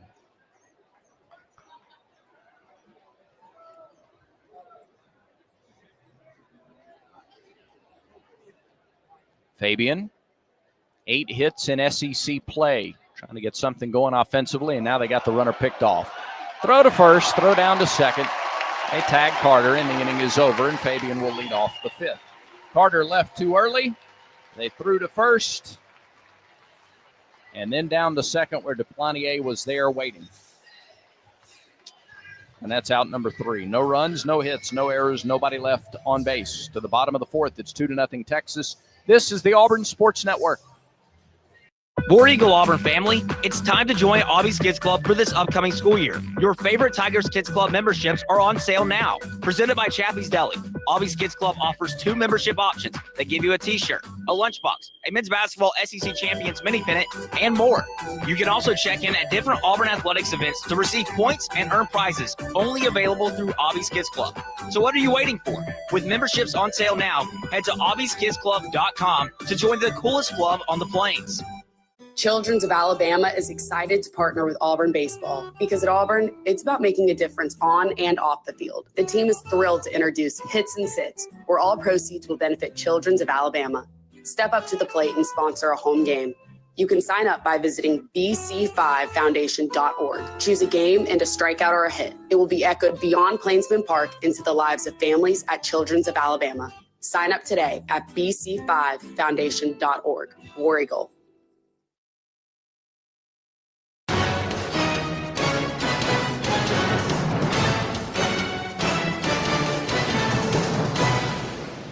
Nothing Texas in front. Longhorns come to bat in the fourth inning. Schuessler, Borba, and Farmer, 5, 6, and 7 hitters, due up against Cade Fisher. Fisher, 53 pitches through 3 innings. He has walked 1, struck out 5. He has hit 1.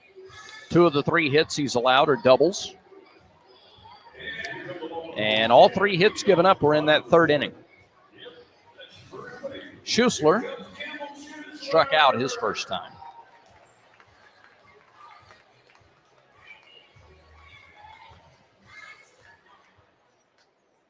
Key against this Texas team is to try to have a lead going into the final 3 innings.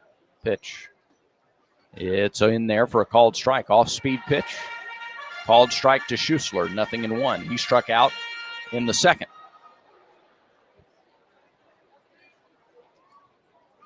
Fisher works off the left side of the rubber to the right-handed batter, plants and fires, and there's a swing and a foul back to the screen, 0-2.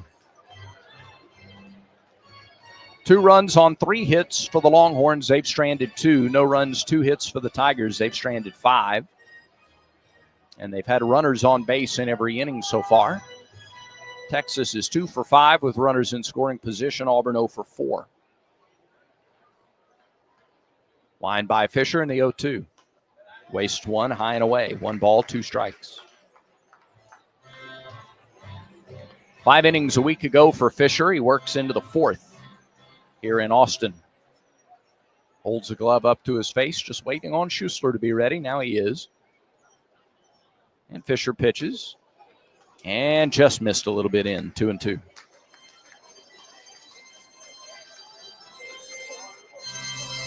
Game 3 of this series tomorrow at noon. We'll be on the air at 11:45 tomorrow morning with your coverage.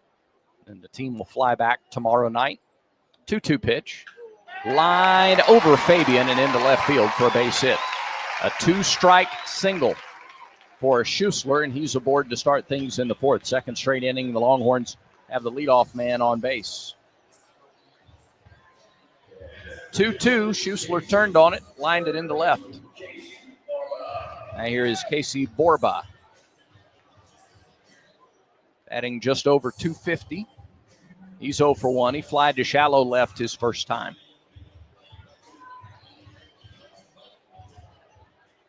Their only out, besides strikeouts, was a 4-6-3 double play hit into by Flores in the first inning. Pitch. Outside, ball 1. Borba flashed a bunt late. And now he's ahead in the count, a ball and no strikes. Occupants in the bullpen, but nobody throwing. There's stretching going on there, but no throwing down in the Auburn pen. Borba. Deep in the batter's box, shows bunt, pulls back, takes a strike. Evens the count at 1-1.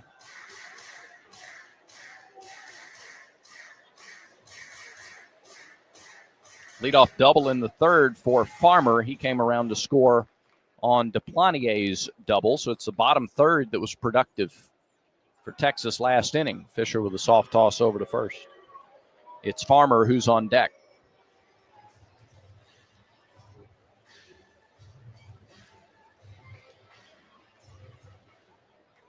Texas 14-2 in league play. Auburn 9-7. Auburn's played 4 straight 1-run games. Pitch. And it gets through the legs of Freilich and all the way to the backstop. It was an off-speed pitch that was inside and low, and it just skipped through all the way, and down to second goes Schuessler. They have a man in scoring position with nobody out.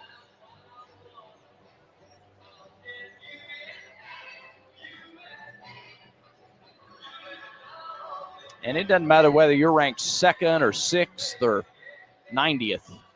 You give the number 1 team in the country free bases in their own ballpark.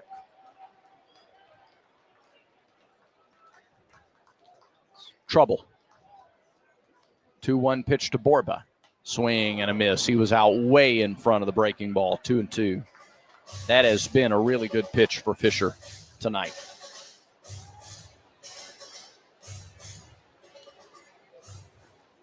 Two balls, 2 strikes, nobody out. Runner at second. Texas leads 2-0. We're in the bottom of the 4th. Fisher looks to second, now delivers. Swing and a miss. Same pitch. That breaking ball headed toward the back foot of the right-handed hitter, and Borba falls victim to it again. 6th strikeout for Cade Fisher. That ties his Auburn high that he set a week ago. Yep. 6 against LSU. His career high, did it twice at Florida with 10 strikeouts. Tommy Farmer, the batter. Farmer, the 4th. 19 RBIs on the season. Raised his average 7 points with that double last inning to 278. And he lines one to left center field. It's potentially extra bases again. Yeah, that's all the way to the wall. It's an RBI double for Tommy Farmer. Texas lengthens its lead. It's 3-0. Farmer's second double of the game. Same spot. And same result. 20th RBI of the season for Farmer.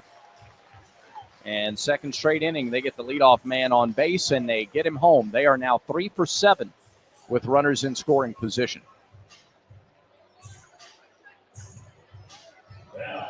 Runner at second, 1 out, and Jonah Williams, the batter. He struck out last inning in his first at bat.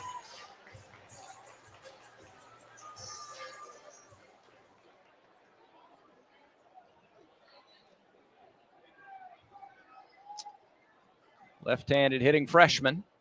Waves and misses at the first pitch. 72 on the breaking ball, 0-1. I'm not sure I'd throw him a fastball. Yeah. Well, he struggled with those breaking balls in his first at bat, and he was way out in front of that one, too. 0-1 on the way. Fouled back. I don't know if that was a fastball or cutter, but it was in at 84 on the inner half. And Fisher's in front, no balls, 2 strikes. Dylan Watts throwing in the Auburn bullpen. Fisher comes set. Is 0-2 to Williams. Grounded, fair, foul past first. Foul past a diving Cooper McMurray. They're going to review this one.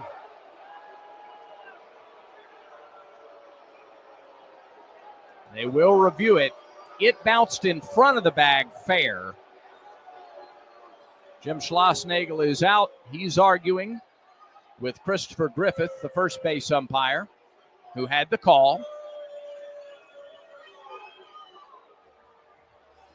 The bounce before it crossed the bag appeared to be fair.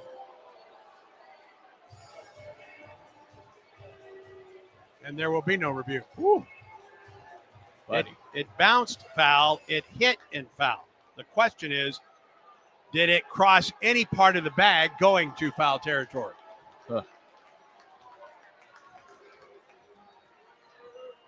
Here's the 0-2 pitch. Down and away, bounced in the right-handed batter's box, 1-2.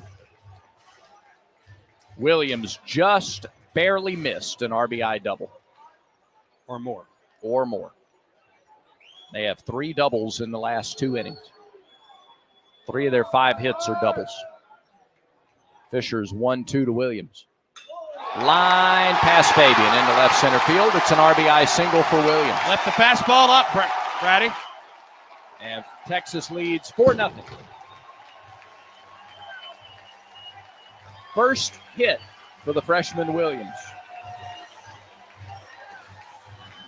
And Texas got some guys at the bottom part of the order who just haven't done anything this year, being productive tonight against Auburn.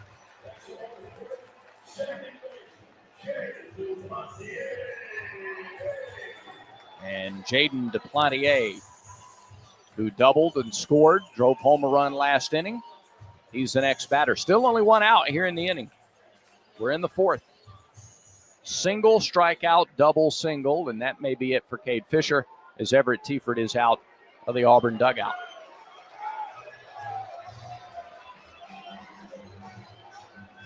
Fisher battled, but this second time through the order, the 8 batters that he faced, he recorded 3 outs, gave up 4 hits and a walk, and Fisher's night is done. It's an Alabama power call to the bullpen for Auburn here in the 4th inning, trailing 4-0 with 1 on and 1 out. This is Coke Zero Sugar. Could I be the best Coke ever? Try and taste with your ears. Hear those bubbles? Imagine them tingling on your tongue. Fizzy deliciousness. Listen to that cascading liquid. A mouth-watering waterfall. Irresistibly tasty. Zero sugar. Crisp, refreshing, and ice cold. Is Coke Zero Sugar the best Coke ever? Try and decide. Auburn to the bullpen for Dylan Watts, 6'4", 205 junior from Enumclaw, Washington, Tacoma Community College. Watts on the year 2-0, a 6.05 earned run average. This will be his 13th relief appearance. 1 save for Watts. That came last weekend against LSU. 19 into 3rd innings, 13 runs all earned on 19 hits, 21 strikeouts, 9 walks, a homer, and opponents hitting .253 against Dylan. His numbers in the SEC are better. No record, an ERA of 2.08, making his 6th relief appearance in league play. With the save, 8 2/3 innings, 2 runs on 5 hits, 7 strikeouts, 2 walks, no homers. And the league hitting .172 against Dylan Watts. The difference in this ball game, Texas with runners on base versus Auburn with runners on base. Cade Fisher goes 3 1/3 innings, gives up 4 runs on 6 hits, 6 strikeouts, a walk, a wild pitch, and a hit batter. He threw 69 pitches, 46, 4 strikes. All 4 of the runs so far have scored from the 6 hitter all the way down to the number 9 hitter.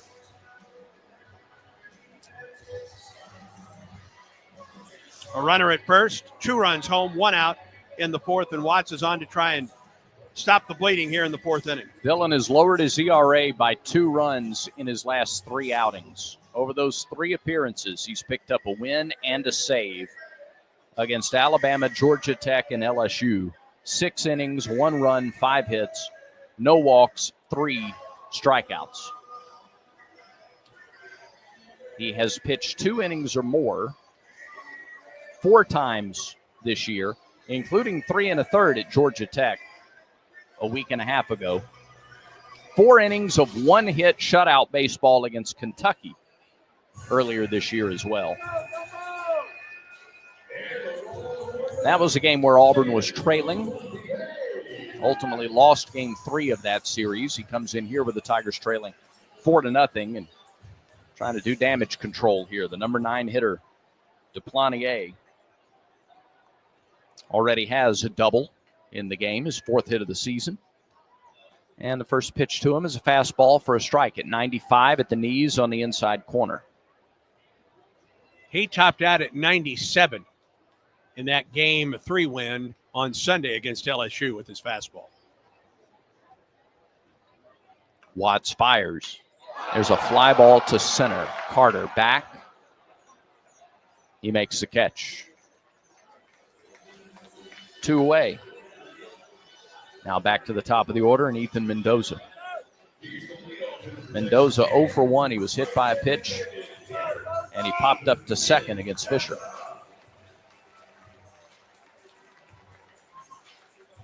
Two runs in the 3rd, 2 runs in the 4th. Texas leads 4-0.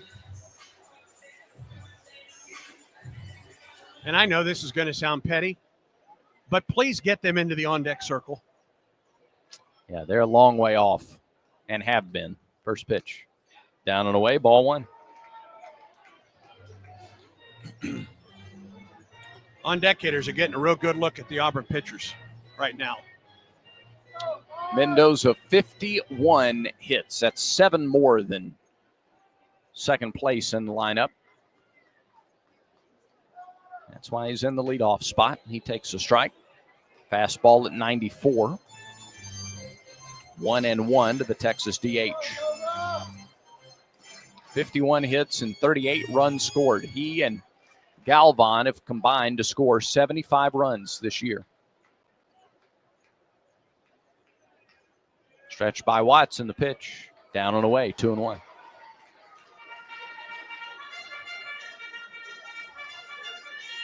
A final in Knoxville, Tennessee beats Auburn for the second straight night by 2 runs. Vols beat the Tigers 6-4 in softball. Here it's the Longhorns leading 4-0. Watts pitch fouled sharply right side past the Texas first base coach. Evens the count, 2-2.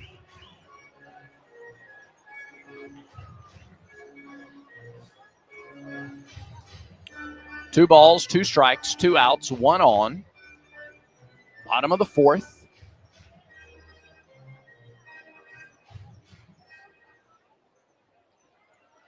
They've scored 2 in each of the last 2 innings. And Watts 2-2. Here it is. Fouled away, right side. SeatGeek makes it easy to find tickets so you can be a part of all the celebrations this season. Whether you're buying or selling tickets, SeatGeek is the place to do it. SeatGeek's the official ticketing partner of the Tigers. Expect the expected with SeatGeek.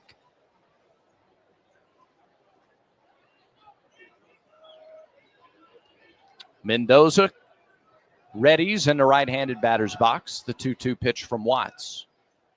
Bouncing ball back up the middle. Fabian gloves, steps on the bag, and then throws on to first for good measure, just in case you needed 4 outs. Would have been a double play. Sure. So he steps on the bag to get Williams at second. That's the force, and that's the 3rd out. But Texas doubles its lead. The Longhorns get the leadoff man on, and they get him in. 2 runs on 3 more hits. No errors, and a runner left on base. We have played 4. Texas 4, Auburn nothing. Auburn baseball continues in a moment.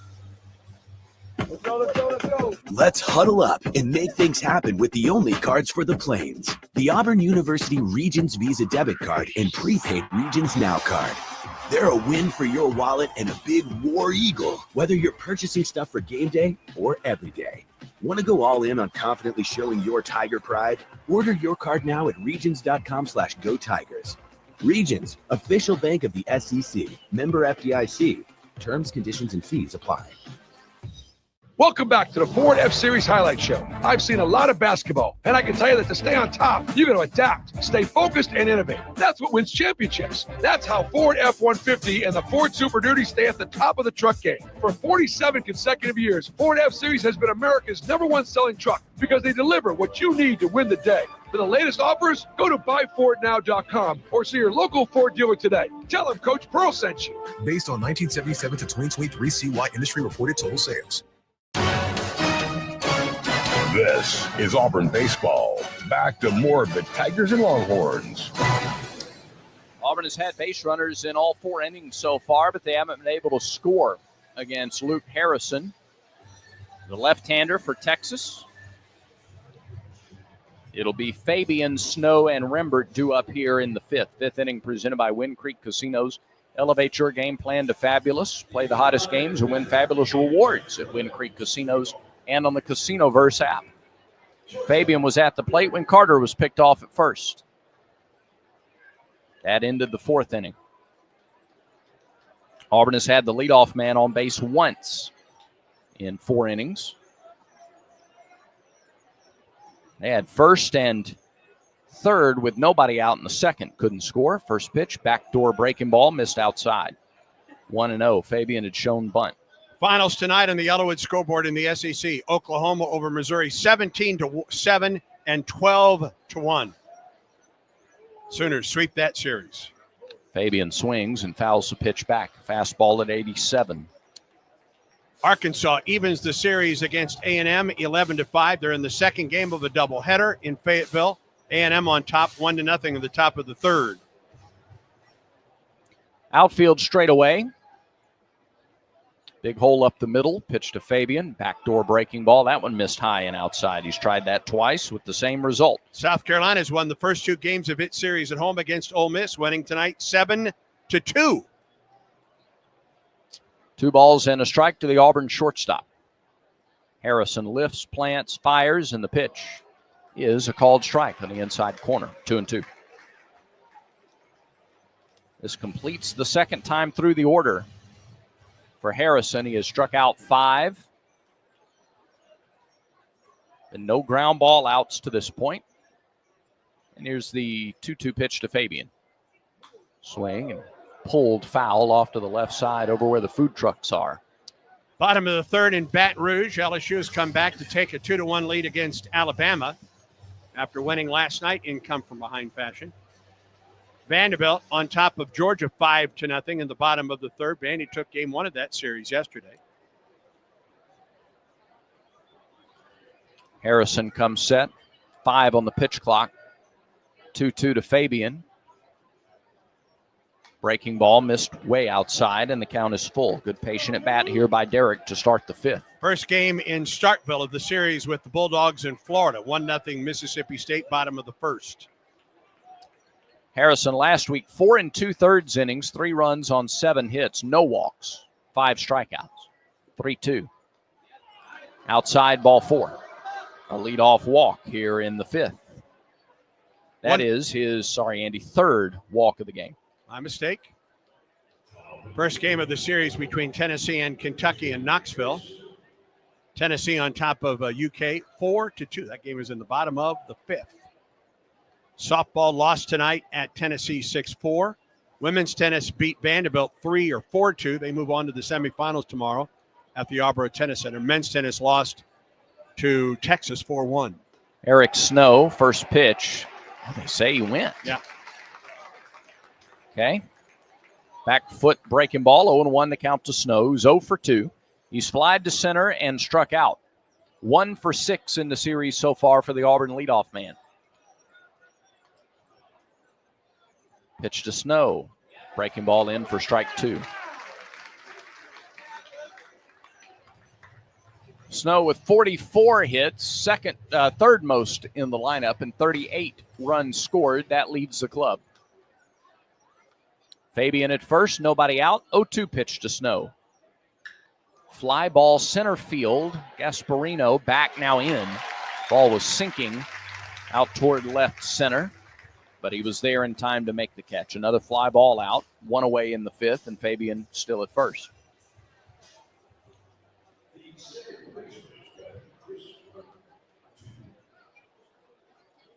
Auburn 1 for 10 with runners on base. Texas is 4 for 12. And with runners in scoring position, Longhorns 4 for 8. Tigers 0 for 4. Rembert takes the first pitch breaking ball, strike 1. He's really gone to that slider or curveball to start at bats of late. Pitch. Straight curve on the outside corner for strike 2. He walked Fabian and hasn't thrown a pitch outside the strike zone since. No, he got ahead of Snow 0-2, got the fly out. Now he's ahead of Rembert 0-2. 0 for 1 with the strikeout. He was hit by a pitch in the first. Rembert swings and misses at the slider. Harrison got the better of him there. Second strikeout for Rembert and the 6th for Harrison tonight. Auburn had 4 strikeouts in the last 2 innings and now 6 strikeouts through the first 4 2/3 tonight. Here's Ike Irish. 1 for 2 with a single up the middle. He's also flied out to right field. 4-0 Texas, top of the 5th inning. Pitch down and outside. 1 ball, no strikes. 4 runs on 6 hits for Texas. No runs, 2 hits for Auburn. Irish trying to change that with 2 outs here in the 5th. Fabian gets his lead at first. And the pitch. Breaking ball, caught the inside corner. Really good pitch. Started out looking like it would hit Ike and broke right over the inside corner. Breaking ball is probably his best pitch right now. 1-1. Threw it again and missed it low and away.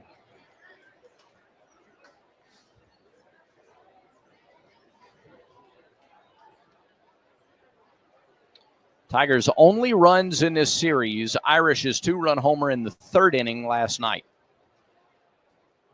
They're on 10 plus without a run. There's another breaking ball that missed inside. 3-1.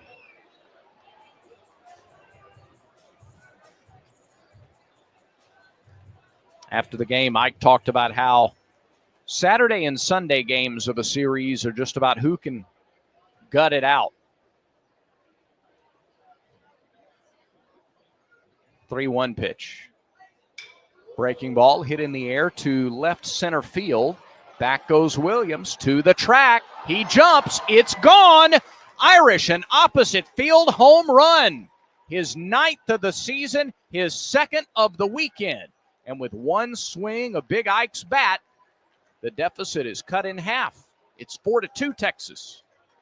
A high, towering fly ball that just kept going. He got it into the wind. Sure did. And the wind helped push it out of here. And he also got a 3-1 count. And Harrison's best pitch has been the breaking ball. And I think Ike was ready for it. So a 2-out home run. And now bases empty for Cooper McMurray. First pitch, breaking ball, fouled back. 0-1 to Coop. McMurray hit by a pitch in the first. He struck out in the third.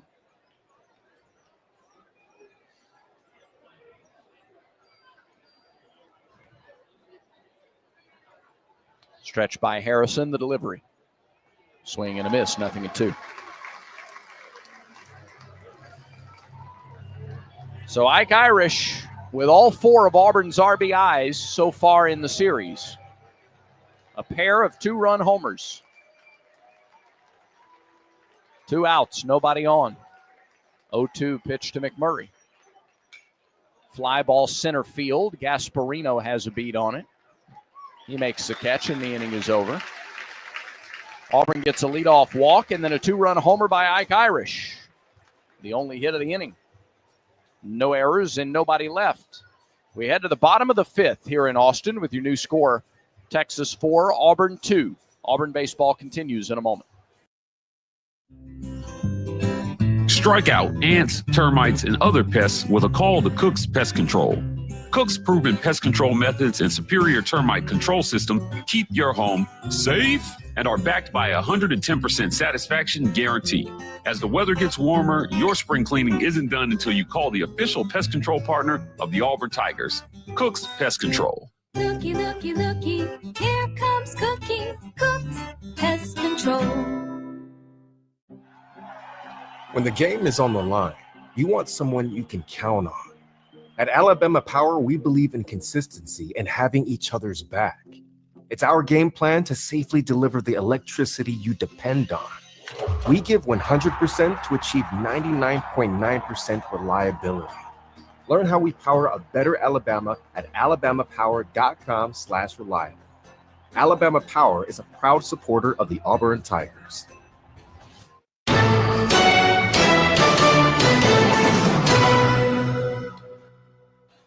Ike Irish's 2-run homer in the top of the 5th trims the deficit in half. It's 4-2 Texas. Longhorns have 2, 3, and 4 due up in the 5th. Galvan, Flores, Gasparino against Dylan Watts. Watts got the last 2 outs in the 4th. Needed 8 pitches to do it.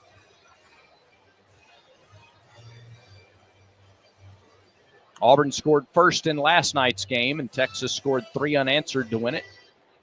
3-2. Texas scored the first 4 here tonight.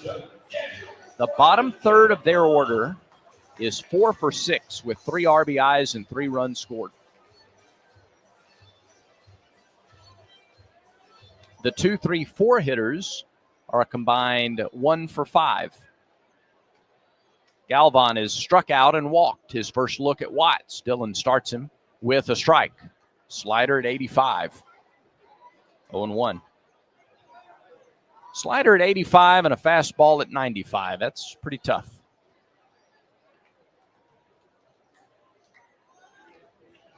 Right-hander versus right-hander. Galvan, tall catcher, swings and misses at the off-speed pitch. 0-2.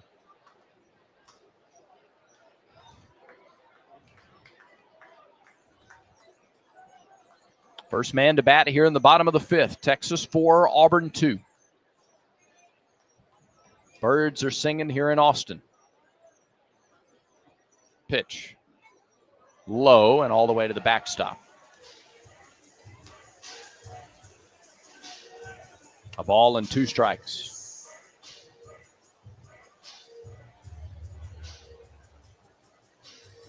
Watts looking for a 4th straight, really solid outing out of the bullpen. His 1-2 delivery. Bouncing ball left side. Fabian can't get there. Rolls into center field.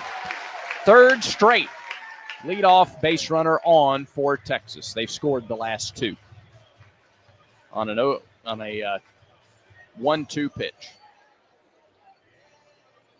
Galvan has his first single. Auburn pitchers have gotten ahead. It's a lot of 2-strike hits. Their last 3 hits. And 4 of their 7 in the game have come with 2 strikes. So getting ahead in the count's not been the issue. It's been finishing them off. Similar to offensively, getting guys on base in the first couple of innings wasn't a problem. Getting them in was. Pitch, ground ball to third. Glove by Snow. Goes to second for 1, on to first, double play. That's a pretty double play. That ball was tight roping the third base line. Eric Snow made a backhand stab over the bag at third. Got rid of it very quickly to Rembert. On to first for the 5-4-3 double play. Our defensive play of the game presented by Cook's Pest Control. Don't forget to add pest control to your lineup. From keeping mosquitoes away to protecting against termites and even clearing cobwebs, spring cleaning isn't done until you call Cook's Pest Control. No margin for error on that play. I mean, that play was done perfectly by Snow, Rembert, and McMurray. The quickness with which he got rid of the ball, too, after snagging a hot shot over the bag was impressive. That made the play. So 2 outs, and Gasparino, the batter, the pitch. A little bit up. Gasparino's tall, but still it's up. 1 ball, no strikes. Well, that helps. They had scored that leadoff base runner in back-to-back innings. And in this inning, he's erased. The pitch. Big swing and a foul ball back to the screen. 96. He went from 86 to 96 on that pitch. Gasparino guess fastball. 1-1 the count. He's 0 for 2 with a pair of strikeouts today. 39 strikeouts for the season, the pitch. Bouncing ball to third, Snow to his left. Gloves, throws to first. Perfect to get Gasparino. And the inning is over. Well, Auburn with a little bit of momentum after the double play and the ground out. Dugout looking a little more alive, a little more lively here on the back half of this ball game. No runs, a hit, no errors. Nobody left for Texas through 5. Longhorns 4, Tigers 2. This is the Auburn Sports Network. Enjoy baseball and softball season on the Plains with live sports radio. Presented by Alpha Insurance. Auburn Sports Network broadcasts are available with no delay at both Plainsman Park and Jane B. Moore Field. Every grand slam, stolen base, and strikeout. Yours with no delay. Look for the live sports radio kiosk around the ballpark. Live sports radio lets you take the broadcast with you at every football game. Plus, home men's and women's basketball games, baseball, and softball. Live sports radio. Presented by Alpha Insurance. Don't stop planning for your future. Don't stop investing in your kids' education. Don't stop dreaming of that new home. And don't stop growing your business. Whatever you're passionate or dreaming about, don't stop. Because when you have a bank you can trust, you have the confidence to take on tomorrow. Speak with a Trustmark associate today for advice on achieving your goals. Trustmark. People you trust, advice that works. Member FDIC, Equal Housing Lender.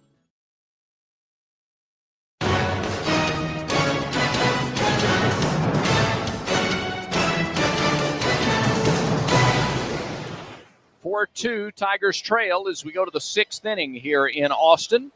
Auburn baseball is brought to you in part by East Alabama Health. Their team of first responders is proud to provide first aid care back home at Plainsman Park and at every Auburn Athletics home event.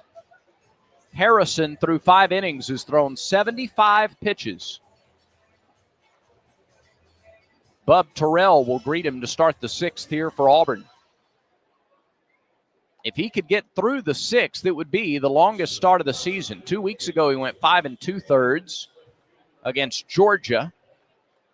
Gave up 6 hits. He struck out 9 in that outing. His second longest was 5 innings against Texas Tech back on March 1st. So this is one of his top 3 longest outings of the season already as he throws the first pitch of the 6th inning. It's a breaking ball that drops in for a strike to Bub.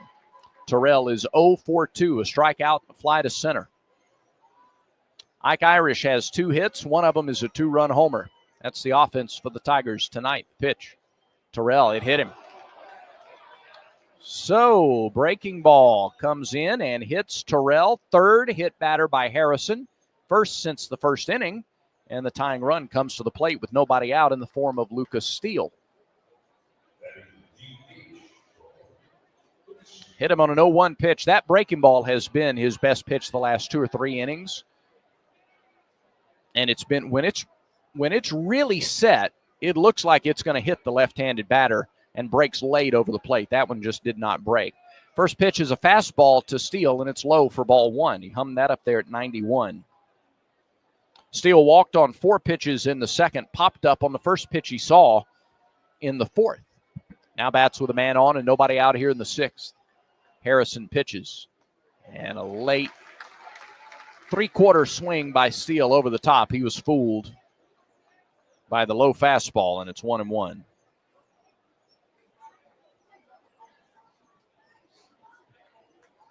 Big hole on the right side as they hold Terrell at first. Bub has 3 stolen bases. Pitch to Steele. Fastball, line to left. Williams is there, has to come on late. That ball was sinking, and he caught it just a foot or so off the turf. But he did catch it for the first out. And Terrell stays put at first. Now here's Bristol Carter.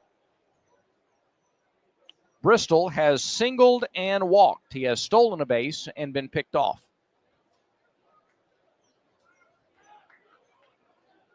Harrison had 96 through 96 pitches against Georgia 2 weeks ago, through 95 in that outing against Texas Tech. Pitch to Carter, breaking ball in for a strike. 0-1 on the curveball. 6'2", redshirt junior left-hander, Luke Harrison, off the right side of the rubber. Lifts the right leg, plants and fires, and it's pulled foul down the third base line. Carter with a sharp swing, but he was early, and now he's behind, 0-2. Carter's been aboard twice. Love to bring Fralick to the plate with a couple of guys on base. But he's in a hole. The 0-2 pitch. Ground ball, foul again, past third. Threw that slider in there at 80. Carter again, quick swing. Just got to straighten it out a little bit. Carter with 2 homers, 5 doubles among his 24 hits. He's driven in 10 runs. Right-handed batter, wide stance with 2 strikes. Harrison offers. Ground ball past a diving third baseman and into left field. I just kept trying, didn't he? Kept trying to pull it, and he did. And Carter with 2 hits in the game. Auburn with runners at first and second with 1 out. And the bottom part of the Auburn order trying to do a little damage. He kept turning on it. Hit 2 just outside the third base bag. Got one a little more outs on over the plate and slashed it underneath the glove of Borba at third base. Now Chase Fralick with 2 on and 1 out. They play Fralick to go the opposite way in the outfield, but we'll That'll get be a it. meeting on the mound. This is Jim Schlossnagel. And again, this is the third longest outing of the year for Harrison. Actually, the second longest now that he's recorded an out in the sixth. And that'll be the end of the day for the left-hander. So Harrison is out and a new pitcher on his way in for Texas. Auburn trails 4-2 in the sixth, but the Tigers have runners at first and second with one out. They have 4 or 5 guys that can throw 95.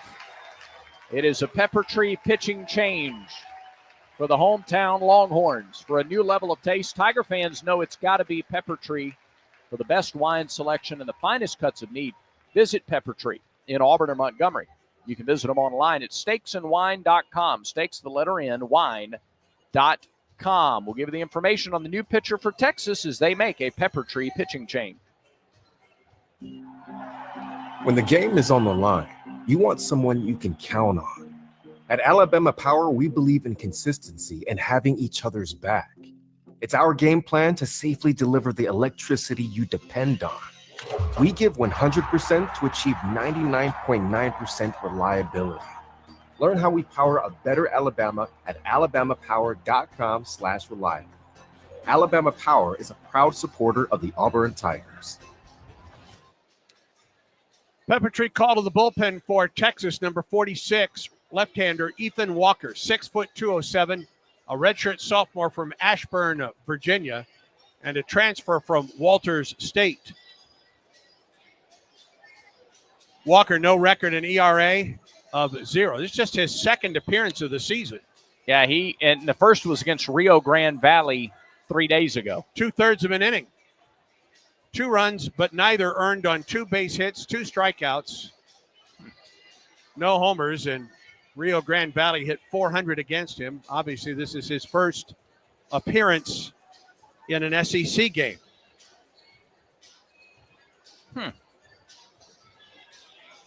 And with Freilich at the plate, they probably want another lefty out there. Yeah. Boy, not a lot of info on Walker, obviously. Came from the JUCO ranks. A right-hander is starting to warm up in the pen for Texas. Yeah, would they be bringing him in just for one out here? Perhaps. The right-hander that's warming up is Thomas Burns. Because after Freilich, it's 3 straight right-handers. Yeah. Tigers have Terrell at second, Carter at first, with one out here in the sixth, and now they're into the bullpen.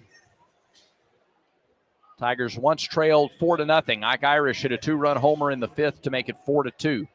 That's our score now as Walker goes to work. Hunches over, sidearm delivery, and he misses outside with the first pitch. Floated up there high at 73 and across the plate, 1-0. Just a pure sidearm delivery from Walker. The pitch missed outside and low again, 2-0. Deceptive, funky left-hander, and that's how they describe him in the notes. The Texas notes, right? Yes. Their own notes. Yes. Deceptive and funky.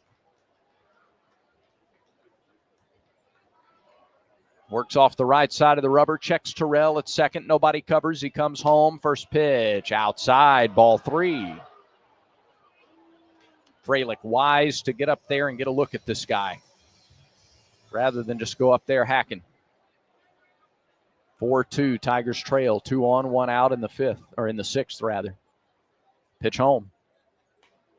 They gave him the outside corner, and now it's 3-1. Starter Harrison goes 5 1/3 innings, 2 runs on 4 hits, 6 strikeouts, 3 walks. He hit 3 batters. He is responsible for the runners at first and second. 3-1. Pitch to Freilich. In there for strike 2. Yeah, that backed up on him. So he has watched 5 pitches, 3 balls, 2 strikes. 1 out in the inning. Derek Fabian on deck. Tigers trail 4-2. We're in the sixth. Walker comes set. He fires. And it's popped up. Right side, foul ground. Catcher makes the play. In on the hands. And Walker fights back after falling behind 3-0 to get Freilich on a pop-up in foul ground, and he was in there to face one batter. He'll be removed from the game, and a right-hander will be brought in. Goodness gracious. Well, Walker did his job there. Texas can use guys for one batter. And that's what they did. They get one of Auburn's best hitters. After falling behind 3-0, he worked the count full and then coaxed a foul out to the right side. Again, against a guy you feel confident with at the plate.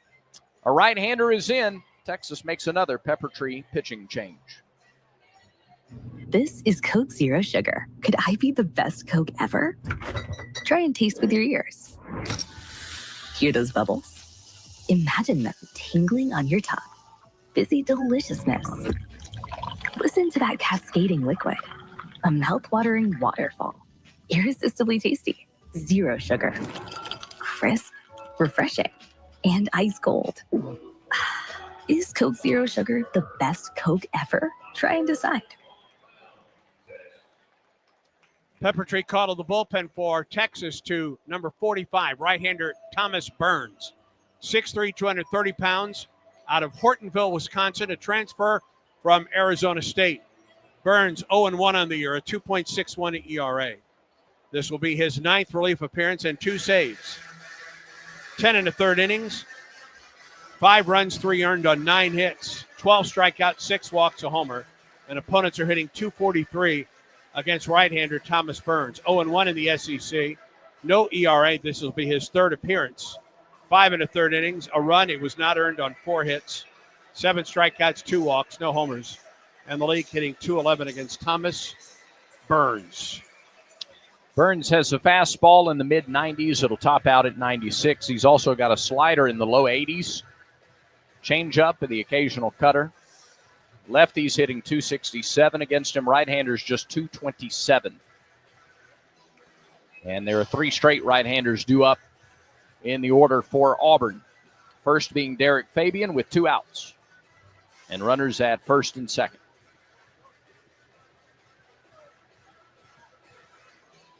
Tigers trail 4-2. And Auburn is still looking for its first hit with runners in scoring position in this series. They have 4 hits in the game. But Tigers are 0 for 5 with runners in scoring position. 1 for 5 with 2 outs. Fabian walked to lead off the 5th. He was on base for Irish's homer. Derek's also popped up to short. Texas trying to get out of a jam and maintain the lead. We're in the top of the 6th inning. It's 4-2. Good speed on the base pass for Auburn if Fabian can find a gap somewhere. Terrell and Carter get their leads from second and first, and Fabian takes a first pitch strike at 98 miles an hour.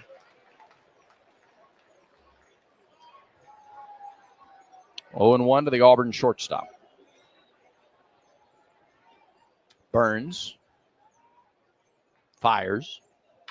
Line, center field. Center fielder comes on, makes a sliding catch. And that's out number 3. Gasparino made a great play. Tip of the cap to him for the sliding catch for the 3rd out of the inning, and Auburn is turned away. No runs on a hit. No errors, and 2 more left stranded. That's 7 stranded now for the Tigers. We go to the bottom of the 6th. Still Texas 4, Auburn 2, and Auburn baseball continues in a moment. Hey guys, it's Auburn baseball season again, and if you want to hit your next big event out of the park, then get Baumhauer's Victory Grill in Auburn to help with all of your catering needs. From team parties to tailgating or any big event you may have, Baumhauer's always hits a home run by making sure all of your logistics are covered, and you can just sit back, relax, and enjoy the big game. And if you need a place to host your party, come try Baumhauer's new covered patio. Give us a call to book your big event today. Baumhauer's Victory Grill, 2353 Bent Creek Road in Auburn. War Eagle. You've created a comfortable home office. Now let Carrier provide the cash bonus. For a limited time, you can claim up to $1,550 in cool cash rebates on a qualified Carrier home comfort system. There's never been a better time to upgrade to year-round premium comfort and energy savings. Carrier, turn to the experts.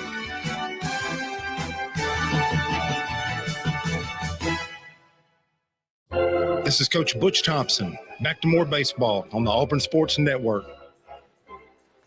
Texas leads 4-2. Longhorns have out hit the Tigers 7-4.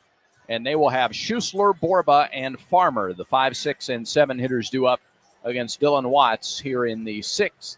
And this is the part of the lineup that has been the most productive tonight. All four of the runs scored by Texas have come from Schussler on down in the order.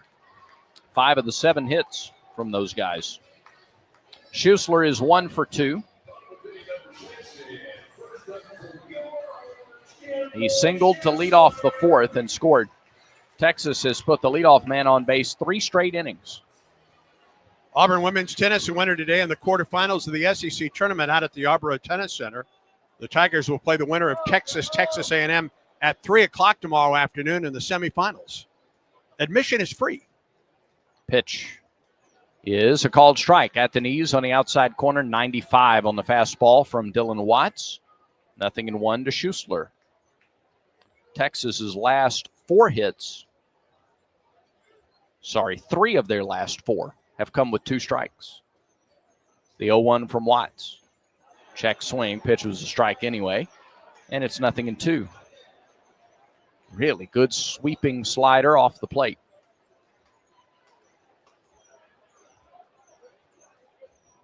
Or across the plate to the right-handed hitter from the right-handed pitcher Watts, who comes set. And his 0-2. Low and outside, 1 ball, 2 strikes. Fisher got the start for Auburn tonight. Cade went 3 1/3 innings, gave up 4 runs on 6 hits, walked 1, struck out 6. Now an inning and 2/3 for Watts with 1 hit allowed. His 1-2 on the way to Schussler. Missed low, 2 balls, 2 strikes.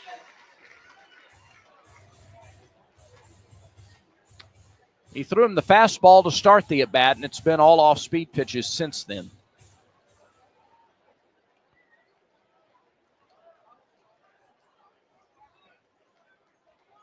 Stretch by Watts. The pitch. Oh! Just missed a little bit low with a fastball, and the count's full. Schussler 1 for 2, a single and a run scored. He has struck out once in this game. Tigers trying to retire the leadoff man for the first time since the 2nd. And we're in the 6th. Watts ready again. He deals. And it's lined into right center. Carter on the run. He has to play it on a hop. Bristol got the best jump he could on that ball, but he couldn't get there in time. And for a 5th straight inning, or 4th straight inning, the leadoff man is aboard for Texas. Schussler's 2nd single. He scored when he reached to lead off the 4th. Boy, Texas is just keeping pressure on Auburn's pitchers and defense. Last inning, Tigers erased it with a double play ball. Casey Borba steps in. He's 0 for 2. Fly to left and a strikeout for the Texas third baseman. Of the 8 hits, 5 have come with 2 strikes in the count. Yep. Pitch. Taken low and outside, ball 1.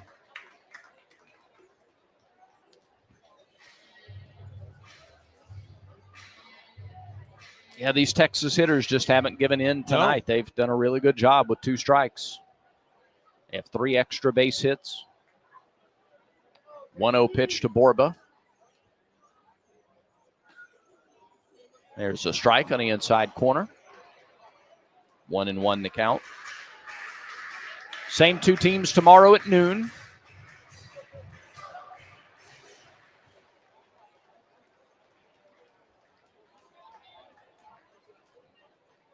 Watts is set and he fires. And he misses low with a fastball.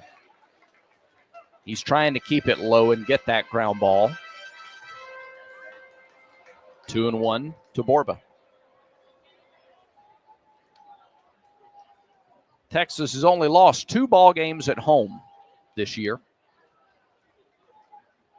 2-1 pitch. Swing and a miss. Swung over the top of the fastball. 2-2. That was 95. Brad, I think that had some life to it as well.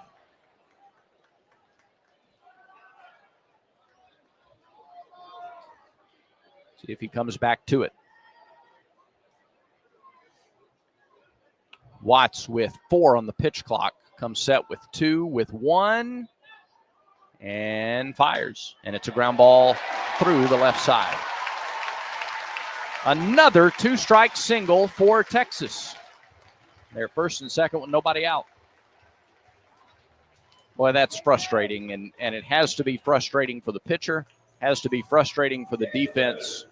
It's just the mark of a really good team. Look, Texas is not setting any offensive records this year. They're bottom half of the league in a lot of offensive categories, but they've put together a game tonight where they are just staying alive. They're not swinging at strike 3 out of the zone very often, and they're getting mostly 2-strike hits. Well, with the pitching staff that they have the luxury that they don't have to go up there and just play mash ball all the time. Right. Yeah, they play to their identity really well. So 2 on, nobody out. And Texas threatening in a big way after Auburn had trimmed the deficit in half a couple of innings ago. A 0 in the top of the 6th, and now trouble in the bottom. Tommy Farmer has doubled twice tonight. First pitch to him is a strike at the knees, 0-1. 2 doubles, 2 runs scored, and an RBI for Farmer. His average is up to 284 for the season. 20 driven in for the Texas right fielder. Right-handed batter. Watts 0-1 pitch. Strike 2 at the knees.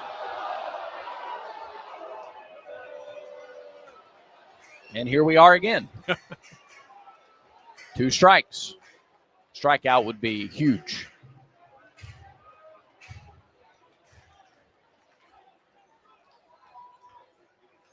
Watts ready. Here's the 0-2 pitch. Swing and a miss.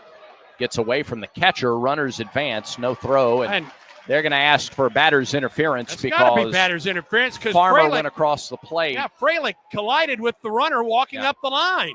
So the runners, they'll have to send these runners back. That's what Butch Thompson is arguing right now. It happened last night and it wasn't called. There was discussion a couple of years ago about the catcher having to make a throw for interference to be called. I don't believe that's the case anymore. Butch Thompson immediately out of the dugout. There was a case in last night's game, as you mentioned, when a runner was on the move from first. Auburn threw him out at second despite batter's interference. Well, the batter ended up in the left-handed batter's box. Yeah. So the umpires are going to get together and discuss. They wouldn't even discuss it last night. Right. Runners moved up. Here's what happened. You got runners at first and second. The batter automatically broke to first in spite of the fact that he's out already. Yeah. And then Fralick thought about throwing to third. There was some contact between he and Farmer. He did not throw. The runners moved up to second and third, and that's when Butch Thompson came out of the dugout. I don't think anything. Yeah, they're not going to do anything about this. And if I'm Butch Thompson, I got to be a little bit frustrated in the fact that this has happened twice in this series, and neither time it's been called. Yep. And this is an enormous part of the game right now, Brad. Yeah, it's a big difference between runners first and second, 1 out, runners second and third. You got 2 in scoring position. And now the third base umpire, who didn't call it last night, comes down. He must be the crew chief.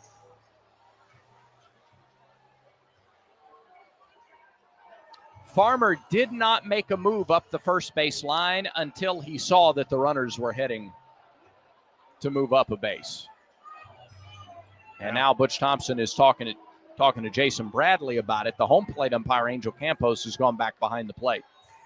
Yeah, Butch is going to get a little bit out of this because Bradley did not call it last night or didn't even discuss it with the rest of the umpiring crew. And I think Butch is saying, tell me what the definition of the play is then. The head coach has said his piece, and he's headed back to the dugout. That's got to be frustrating. Well, there was no chance for Fralick to even make a throw once Farmer started up the first baseline. Exactly. I don't know what the definition of the play is if you don't call it there. All right, they're at second and third and 1 out. Infield in. First pitch. Missed outside to Williams. You got to throw strikes to Williams. Make the pitches. Tough in this environment, 7,000 plus. Number one team in the country, breathing down your neck. Pitch home. Fly, left side, foul, and up onto the concourse area. And it's 1-1 to Williams, the freshman getting his first career start. He is 1 for 2, a single and a strikeout. He narrowly missed extra bases his last time up. The 1-1 pitch on the way. Strike 2 as we pause 10 seconds for station identification on the Auburn Sports Network.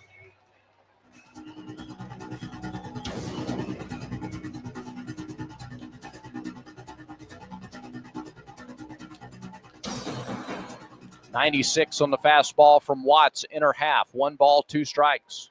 Pitch clock is at 3. The pitch popped up, left side, foul territory, long run. Bub Terrell will run out of room. It'll drop 4 rows deep in the stands.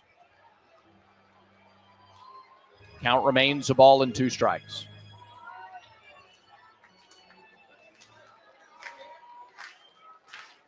Runners at second and third for Texas, 1 out. Back-to-back singles by Schussler and Borba to start the inning. Farmer struck out. Watts trying to put away Williams. Dillon comes set, looks at third, looks home, fires, and just missed the outside corner. 2 balls, 2 strikes. That's a good take by Williams.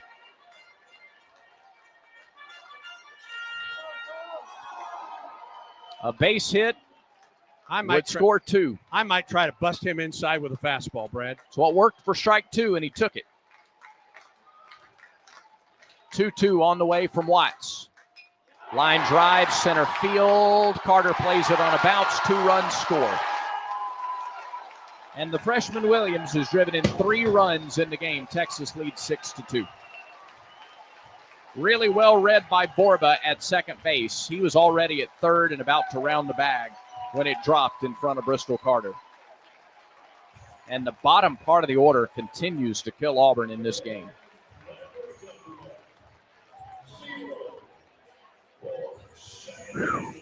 And now here's Jaden Duplantier with 1 out. Duplantier an RBI double and a run scored in the third. Gets right on top of the plate. First pitch. Over for a strike, 0-1. Another 2-out single, by the way. And another 2-strike single. That's what I meant. Yep, 2 strikes. There's only 1 out in the inning, but that was a 2-strike single. All 3 hits in this inning have come with 2 strikes. 6-2, Texas. 1 out. Pitch. Shows bunt. Did he get the bat back in time? Apparently so. No, he didn't. Yeah, they appealed at first. Angel Campos wasn't going to appeal. Goodness gracious. And Butch Thompson's is in Campos's ear right now. He wasn't. Everybody in the ballpark saw that. He wasn't going to appeal. Fralick had to ask for it. Man, And Christopher Griffith immediately signaled he went. All right, 0-2. Don't relax. Watts deals. Misses low, 1-2. Hats off to Texas for what they've done with 2 strikes. Yeah, I think Auburn would like to make better 2-strike pitches, but they have taken advantage. Sure They've have. not given up anything. They've not given in at any point. 1-2. Pitch to Duplantier. Oh, he went. Called strike 3.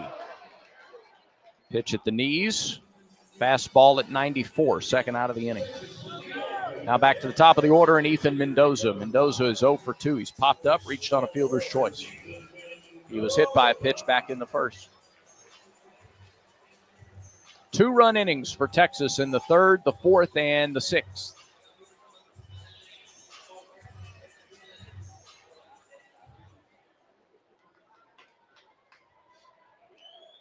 And all 6 runs scored by batters 5 through 9. They throw to first, tag applied, close play.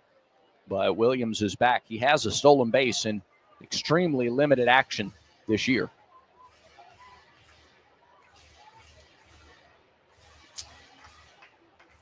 He may start tomorrow's game, too, after this performance tonight in his first career start. Throw to first, no tag this time. 6-2, Longhorns on top. They have 10 hits in the game to Auburn's 4.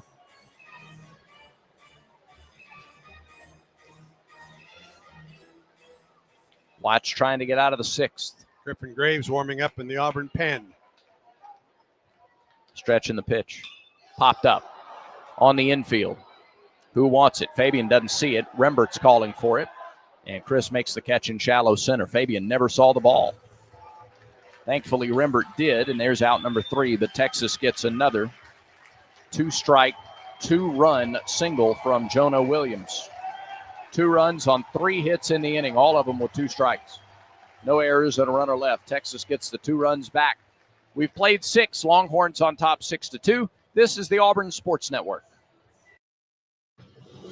This is Coach Bruce Pearl on the Ford F-150 Highlight Show. I tell my team that if we play smart, out-hustle the competition, and work hard each and every day, we can be winners. And you know what? That's how Ford F-150 does it too. Offering an outstanding combination of smart tech, power, and capability, F-150 is the key to help me win the day. Hey, why don't you see how the official truck of the Auburn Tigers can help you? Go to buyfordnow.com or see your local Ford dealer today. War Eagle.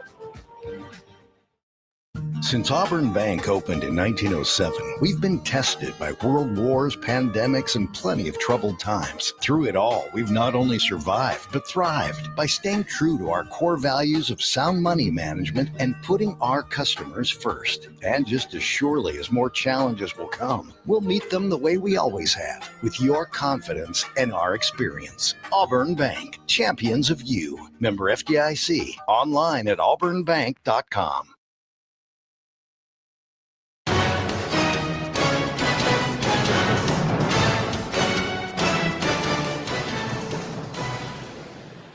Auburn trails Texas 6-2 as we go to the 7th inning here in Austin. It will be the top of the order due up. Snow, Rembert, and Irish.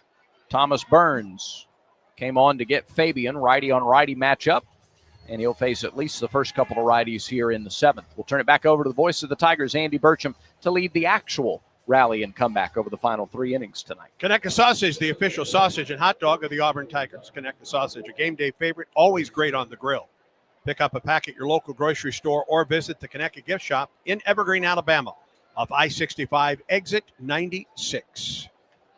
Eric Snow will lead it off for Auburn here in the 7th against the right-hander, Thomas Burns. Hard-throwing right-hander, works off the stretch in the pitch. Snow takes a strike. Eric is 0 for 3. He's popped out to center, struck out looking, and lined to center. Stretch in the pitch. Ground ball to the shortstop, Flores. Fields and throws to first in time for the out. That might be the first ground ball out of the night for Auburn. It is. And here's Chris Rembert. Auburn has been out hit tonight 10-4.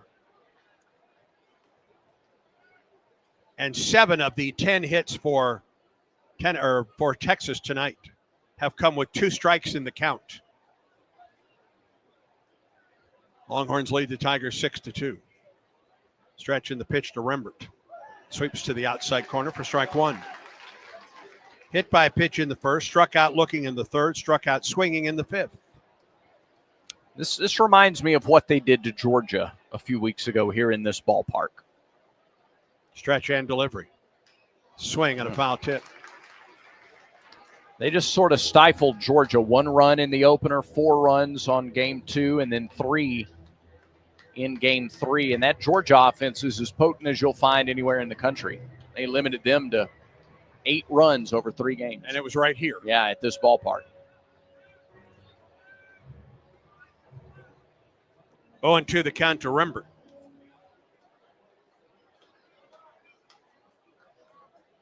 Burns off the stretch. Long set, the pitch. Rembert chops it foul at the plate to stay alive. 6 runs, 10 hits, no errors, 4 men left on base for Texas. Burns, sorry, go ahead. 2 runs, 4 hits, no errors, 7 men left on for Auburn. Apologies. Burns' delivery almost straight over the top. It's got a high vertical point from which he starts.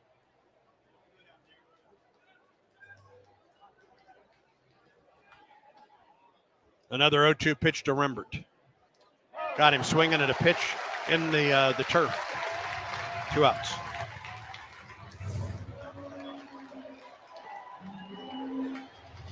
Auburn only had 4 strikeouts through the first 7 innings of game 1. And then Volantis got in, struck out 4 over the last 2. Texas pitching has struck out 7 so far tonight. That's the first for Burns, and it brings up Ike Irish with 2 outs and nobody on. Irish with the only RBIs this weekend for Auburn. A 2-run homer last night and a 2-run homer tonight. Pitch. Ike takes a fastball, outside corner at 87. I guess that was the fastball. We've seen him throw 98 since coming in. I wonder if that's a cutter. He's got a cutter. Well, that's a good one. Yeah. 0-1 to Irish.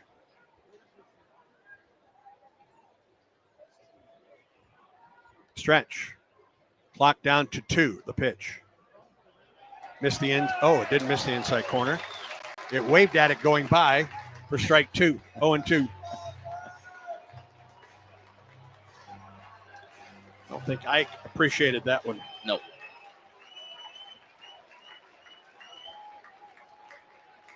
Two outs and nobody on for Auburn. The 0-2 pitch to Irish. Swing, drive, right center field. That splits the gap, and it leaves the ballpark. A line drive homer to right. The 10th home run of the year for Ike Irish. That was a 2-iron to right field. And it's a 6-3 ball game.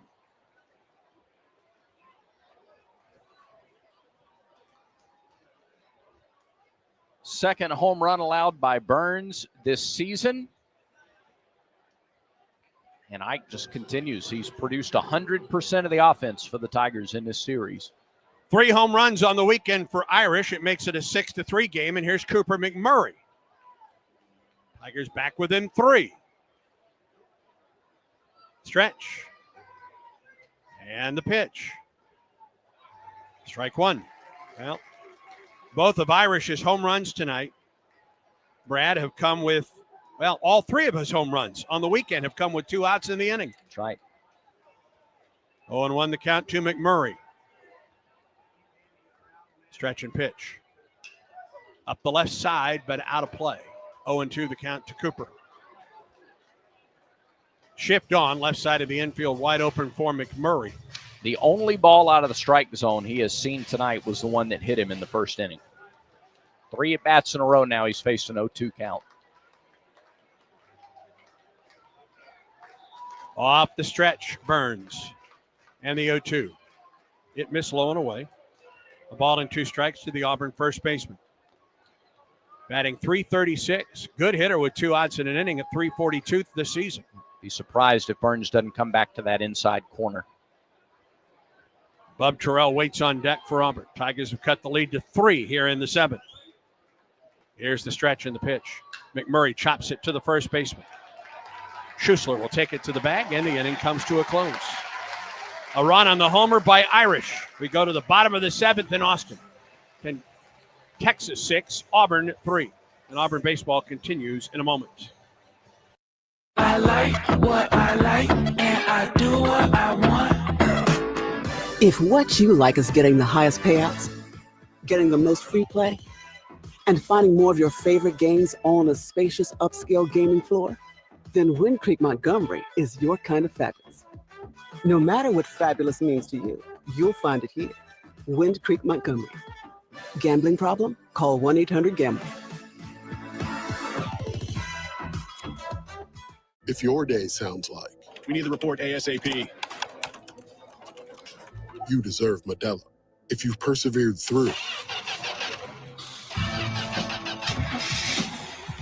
you deserve this rich golden lager with a crisp but refreshing taste. Or if you overcame, 2 more reps, 2 more. you deserve this ice cold reward. Modelo, the mark of a fighter. Drink responsibly. Beer imported by Crown Imports, Chicago, Illinois. This game recap is presented by Regions Bank. Regions is a proud partner of Auburn University and the official bank of the SEC. Texas leads Auburn 6-3 as the Longhorns come to the plate in the bottom of the 7th. 2 runs in the 3rd, 2 runs in the 4th, and 2 more in the 6th. 7 of the 10 hits tonight for Texas have come in a 2-strike count. And the bottom 5 in the order, Schussler, Borba, Farmer, Williams, and Duplantier, have accounted for all 6 runs tonight. And the only offense for the Tigers, a pair of homers, a 2-run shot by Ike Irish, and a solo shot by Ike. It's a 6-3 ball game as Texas comes to the plate in the 7th. It will be the 2, 3, and 4 hitters, Galvan, Flores, and Gasparino, to face Dylan Watts. Watts at 41 pitches.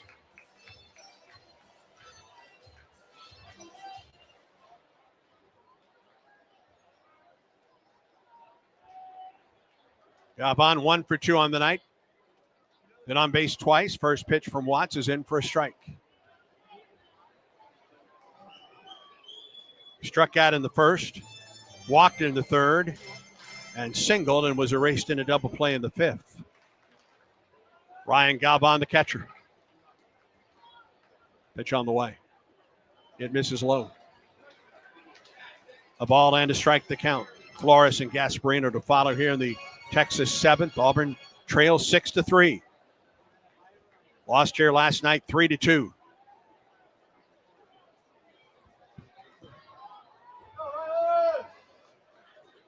Stretch in the 1-1. This is low.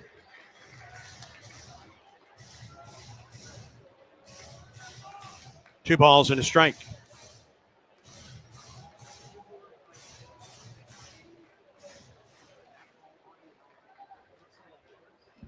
Two, 3, and 4 hitters for Texas here in the 7th, leading Auburn 6-3. 2 balls and a strike to Galvan, the pitch. Swing and a miss. Took something off of that. 2-2. Dropped out of sight. Really good slider. Another crowd of above 7,000 here at Dish Falk Field.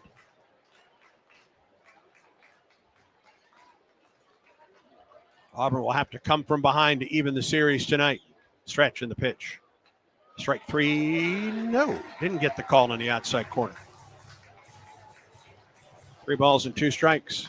Came back with that slider, tried to get him to chase. Might have been a little down. And he did not.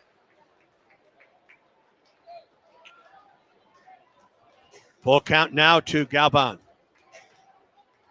Stretch by Watts in the pitch. Strike 3 call. You have to wait forever for Angel Campos. Yeah. Angel Campos just with a leisurely stroll through the park. Yeah. To call strike 3. 3rd strikeout tonight for Dylan. 9th strikeout for Auburn pitching.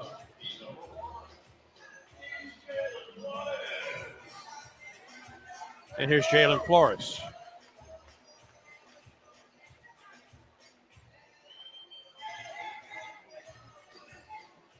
Flores has hit into 2 double plays on the night. He's also driven home a run with a single.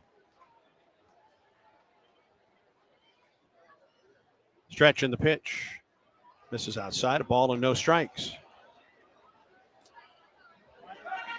Shortstop 2 for 7 this weekend with 2 runs batted in.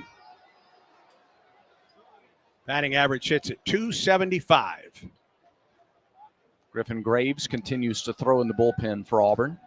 Stretch in the pitch. Flores got jammed on a fastball and he fouled it to the screen. That was 94 from Dylan. A ball and a strike.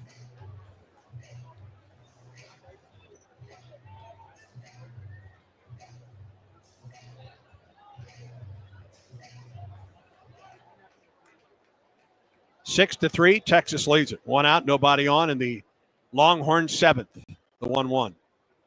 Inside. And that caught Fralick before it deflected past him and to the on-deck circle. 2 balls and a strike. This is Jalen Flores. Jason Flores is a really good freshman reliever. They are not related.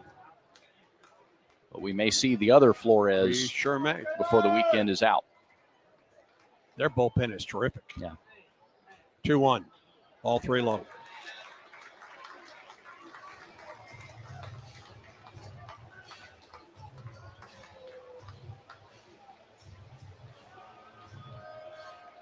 3 balls and a strike to Jalen Flores. Watts comes set. And the pitch. Pulls it foul left side. Now to play 3-2. Got out in front of and under the breaking ball. New supply of baseballs to the home plate umpire, Angel Campos. Now full count to Flores. Outfield plays Flores to pull just slightly. Infield back with 1 out in the inning. 3-2 pitch.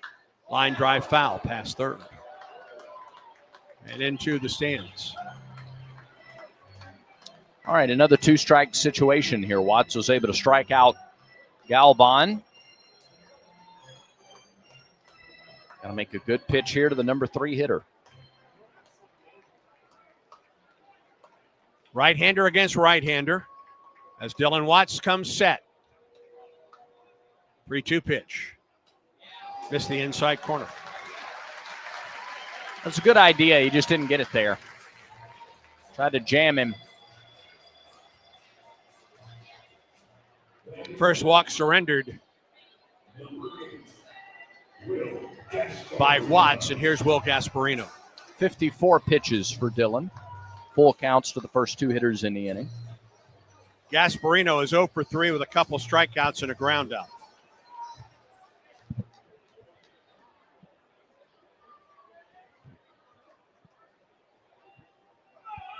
Watts comes set. Flores gets his lead. The pitch, swing and a miss at the off-speed pitch, down. Not only have they put together a lot of 2-strike hits, but they've had the leadoff man on base in 5 of 7 innings. Auburn has turned 2 double plays to erase those leadoff base runners, but the pitchers having to pitch from the stretch or out of rhythm consistently in the game. 0-1 to Gasparino. The pitch from Watts hit him. Came up and in with a fastball. First and second and 1 out.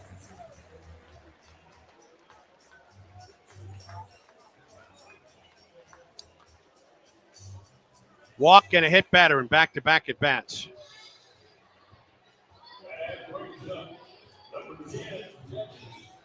Ten hits tonight for Texas. 2 walks and 2 hit batters. And 2 wild pitches. All but 2 of the at-bats come from the 5-hitter on down. And this is Kimball Schuessler.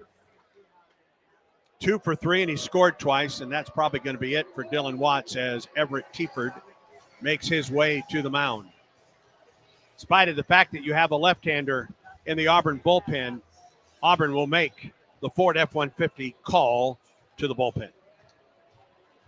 This is Coke Zero Sugar. Could I be the best Coke ever? Try and taste with your ears. Hear those bubbles? Imagine them tingling on your tongue. Fizzy deliciousness. Listen to that cascading liquid. A mouth-watering waterfall. Irresistibly tasty. Zero sugar. Crisp, refreshing, and ice cold.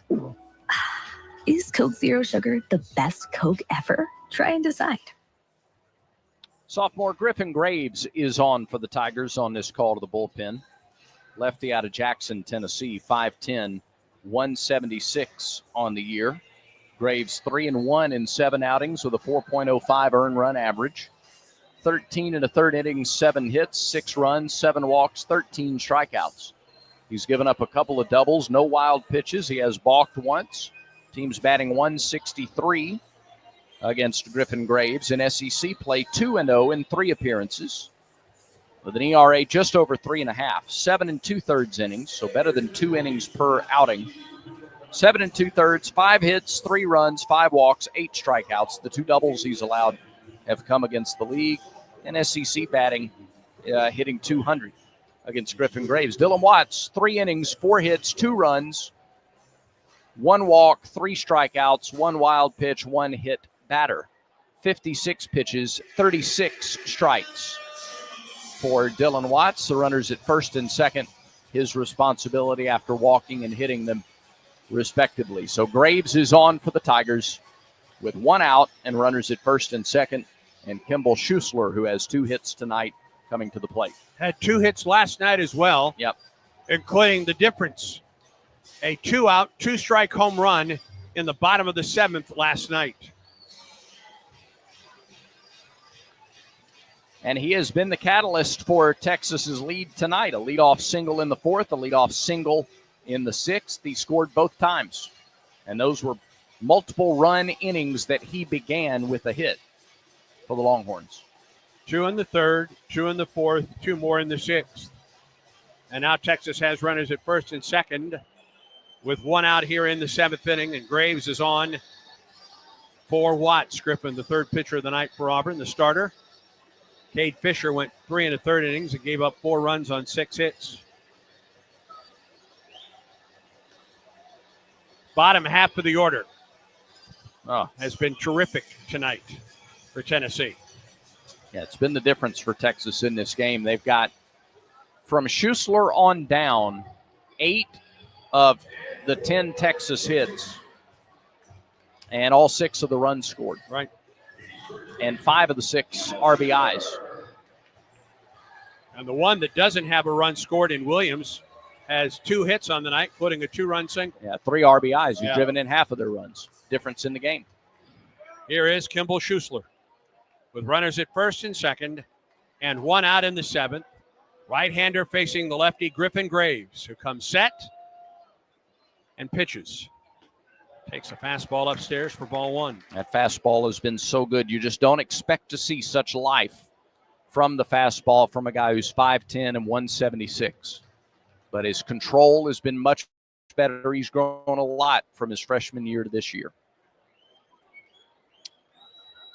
Flores at second, Gasparino at first, and there's a strike called to Schussler.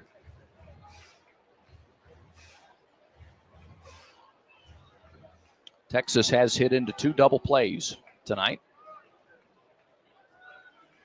Graves comes set, and the 1-1. Didn't get the call on the outside corner, 2-1.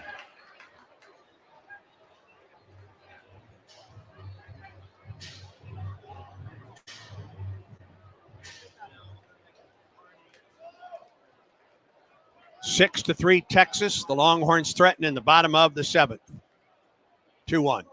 Up the right side, out of play. 2-2 the count. And this is when Texas has been at its most dangerous tonight. 7 of the 10 hits for the Longhorns tonight have come with 2 strikes. If Graves wants to throw a fastball here, I think Schussler is looking fastball. He's going to need to locate it well. Yes. Maybe up and out.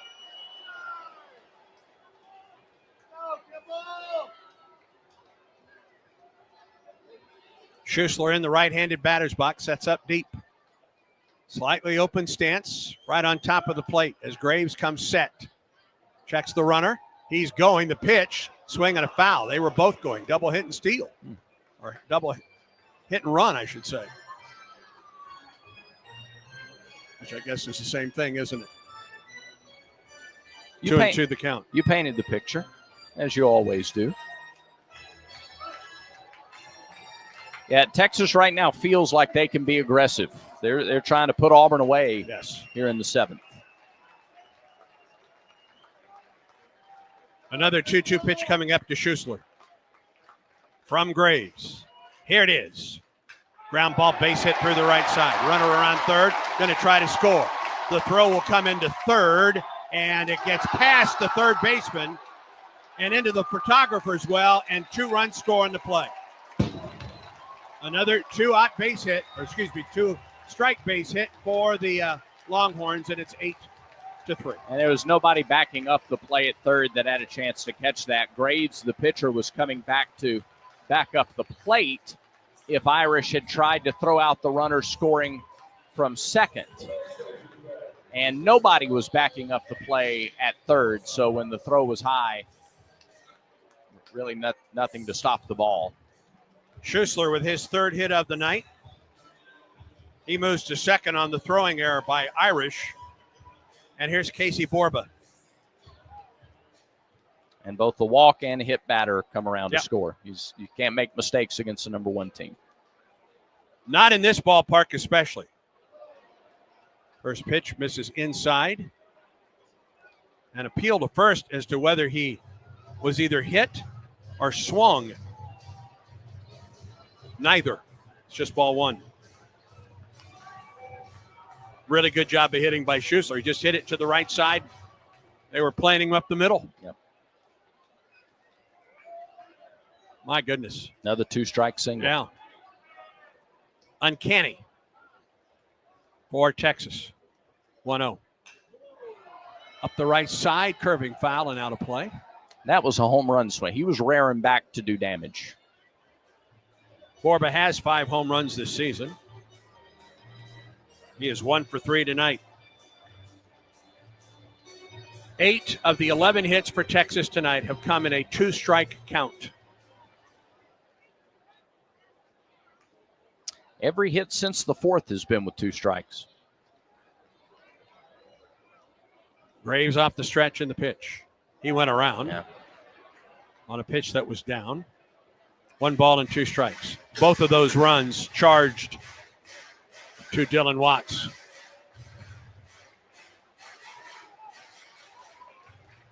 Gives up 4 runs on 4 hits in 3 innings of work. Stretch. And the pitch. Fastball, strike 3. And he knew it. 2 outs. And here's Tommy Farmer, the 4th.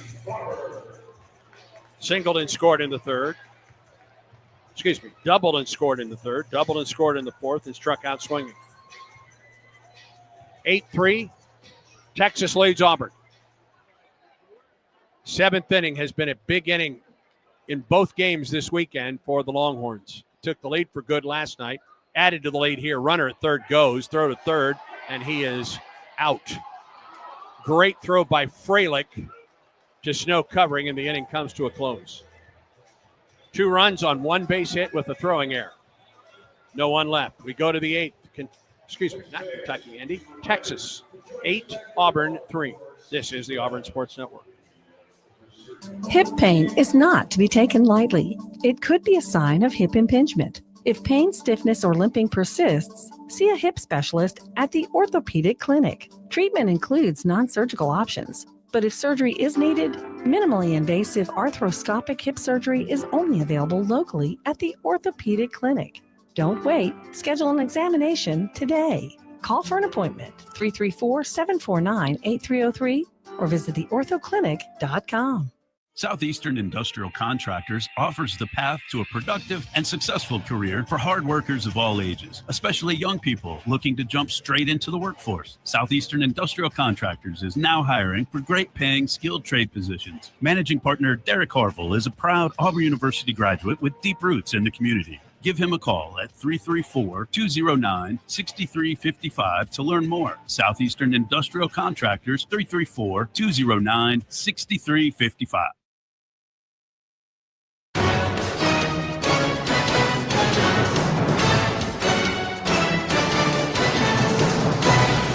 To the 8th we go. Auburn trails 8-3. Terrell, Steele, and Carter for Auburn against Thomas Burns. Boy, if anything, you'd love to at least get deeper into the bullpen for Texas. Yeah, you would have liked to have maybe seen Volantis again tonight at worst case scenario, even if he's as dominant as he was last night.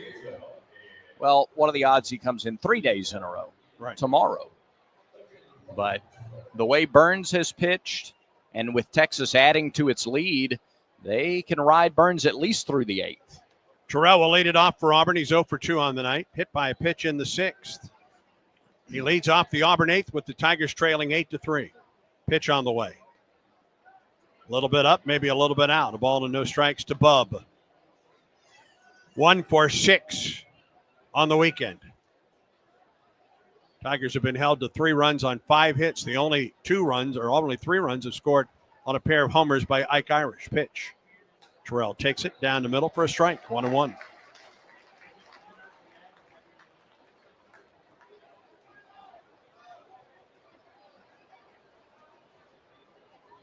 8 runs, 11 hits, no errors, 4 men left on for Texas. 1-1 pitch to Terrell. Swing and a miss. Tried to hold up on a pitch on the outside corner. He could not. For Auburn tonight, 3 runs, 5 hits, an error, and 7 men left on for Auburn. 0 for 6 with runners in scoring position. Texas 6 for 12. Yeah, that's the difference in your ball game, friends. Yeah. A ball and 2 strikes to Bub. Stretch and pitch. Did he go around? He did not. According to the third base umpire, Jason Brett, 2 balls and 2 strikes. In fact, Auburn was 0 for with runners in scoring position last night, too. I mean, all 5 runs for Auburn in this series have come on Ike Irish home runs. And they had chances early. 2 balls and 2 strikes to Terrell. Burns pitches. Strike 3 call, right down the middle. I'm not sure what Bub was looking for there.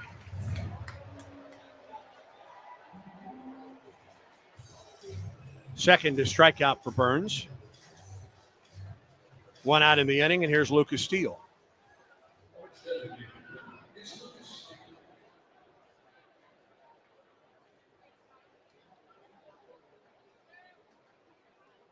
Lucas walked in the second. He's popped up to second and lined out to left. Batting left-handed against the right-handed pitching Burns, who pitches. Steele takes it high. Strike 1.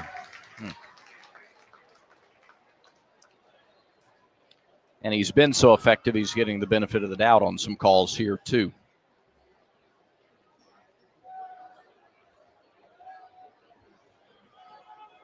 Now the 0-1.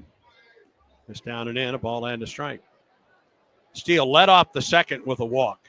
Went to third on a single to right by Carter. Auburn had runners at first and third and nobody out. But a couple pop-ups by Freilich and Fabian and a strikeout by Snow, and Auburn didn't score. A 1-out single in the third, a 1-out walk in the fourth. Pitch. Steele sends it to right. Farmer in his tracks, now in a couple steps, second out. He was out in front of an off-speed pitch, hit it off the end of the bat. Another fly ball out.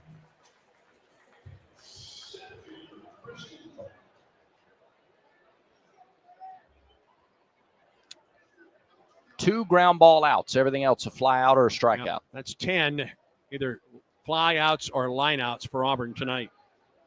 2 outs in the inning. Here's Bristol Carter, who has 2 base hits. Bats with 2 outs and nobody on. 8-3, Texas leads it. We're in the top of the 8th. 2 outs and nobody on for Auburn. First pitch to Bristol. To the outside corner. It's a strike off speed delivery. He and Irish have all 5 of Auburn's hits. He has 2, Ike has 3. That's it.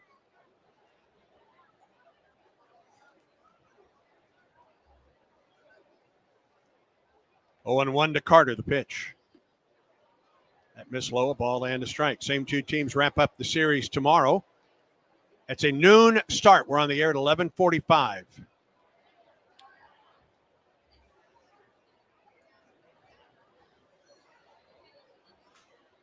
Stretch and pitch. Missed outside, 2-1. It's been a nice bounce back game for Bristol offensively. Struggled in the game last night. Popped up the bunt on his first at bat. A couple of hits and a walk tonight. 2-1 pitch from Burns, headed home. Bristol swings and misses at the cutter on the inside corner, 2-2.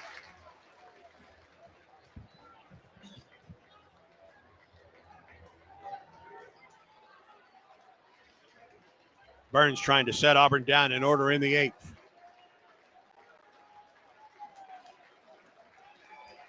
Stretch and pitch. Fouled back by Carter. Had a pitch he thought he could drive and couldn't get on top of it.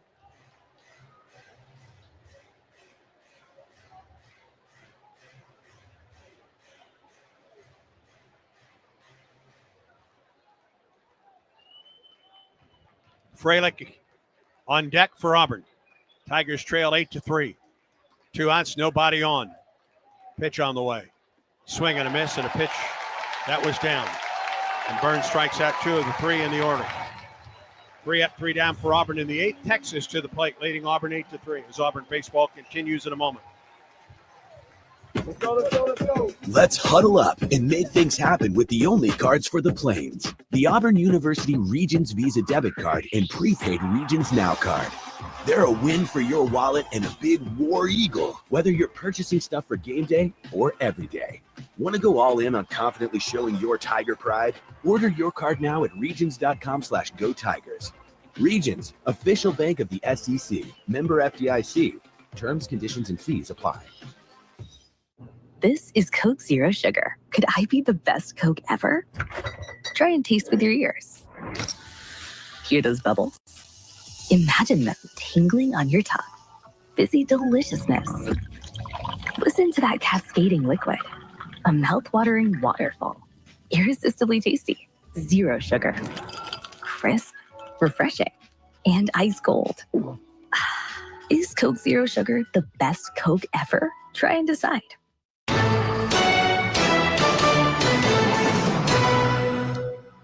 Bottom third of the order for Texas, Farmer, Williams, and Duplantier.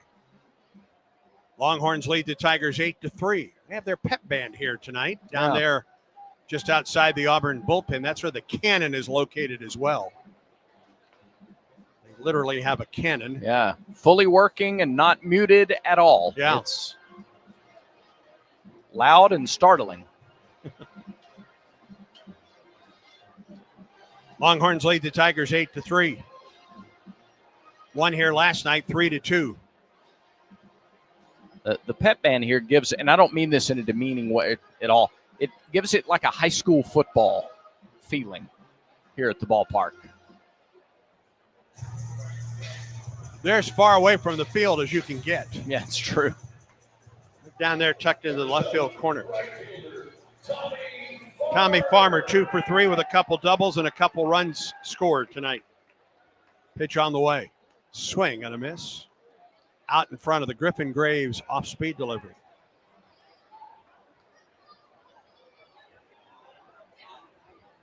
Of the 11 base hits tonight for Texas, 8 have come with 2 strikes in the count. 0-1. Swing and a miss. 0-2. Same pitch and same result. If Auburn cannot come back, it'll be just the second series loss of the year, the other being at Georgia. 0-2 the count. Stretch in the pitch. To the right side. To Rembert. He flips to first for the out. And if they can't come back, it'll move the record to 9-8 in SEC play. And that sweep of LSU last weekend just looks so much bigger. Well, this guy's been a problem tonight.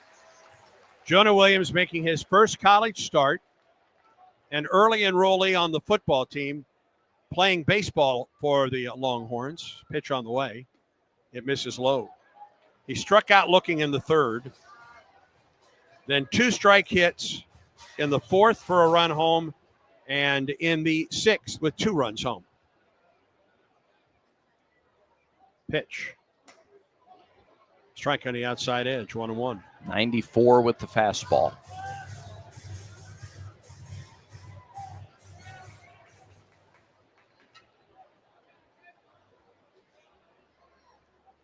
One. Miss low. 2 balls and a strike. Looking to the Auburn 9th. 8, 9, and 1 hitters for Auburn. If there is to be a comeback, it will start there. 2-1 to Williams. Strike call. Graves didn't pitch against Georgia, did pitch at Kentucky, and has pitched back-to-back weekends against LSU and Alabama. I love this for Griffin. I mean, his growth, his maturity, he's worked himself now into a guy you expect to see in a weekend. 2-2 to Williams. Chopper up the middle. Big hop Fabian. Gets rid of it to first. High but out. 2 down. You can see the speed of Williams. Got down the line in a hurry. Good throw by Fabian. He's a 5-star safety. Yep. That came in early. He would be a high school senior. in Galveston, Texas, Ball High School. Came in early. Did not practice with Texas football, but getting some work midway through this season in baseball. And here's Jaden Duplantier with 2 outs and nobody on. What a luxury to have a guy like him that they can use the second half of the year. And the guy that is on the scholarship for football. Yeah. Strike call. I can think of 2 times in Auburn's history where that really worked out well. Sure. Bo Jackson and Frank Thomas. Yeah. That's 2 of them.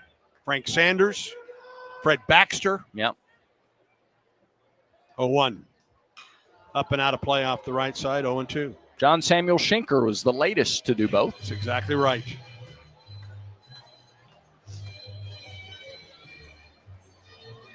Oh, and 2 to Duplantier. Graves trying to set down Texas in order in the 8th. He comes set. And the pitch. Up and in. Didn't miss by much. A ball and 2 strikes. If he can get Duplantier here, it would be just the second traditional 1-2-3 inning in the game. Again, they got a couple of double plays that retired base runners, but the second is the only other time. That's right. Ahead of Duplantier, ball and 2 strikes. Here comes the pitch.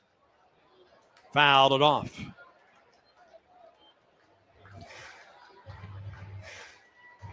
I get a piece of Freilich on the Sure did look hand. like it. Yeah. Maybe got him on below or just above his left elbow, his catching elbow. Count remains a ball and 2 strikes to Jaden Duplantier. Graves off the stretch. Here comes the pitch. Fouled up and out of play. This is where they have really bared down well. There's just been a lot of 2-strike counts. Auburn pitching has struck out 10. So you have 10 strikeouts in the game, but 8 2-strike hits. Count remains 2 balls and 2 strikes to Duplantier. That bounced up there. The count is full.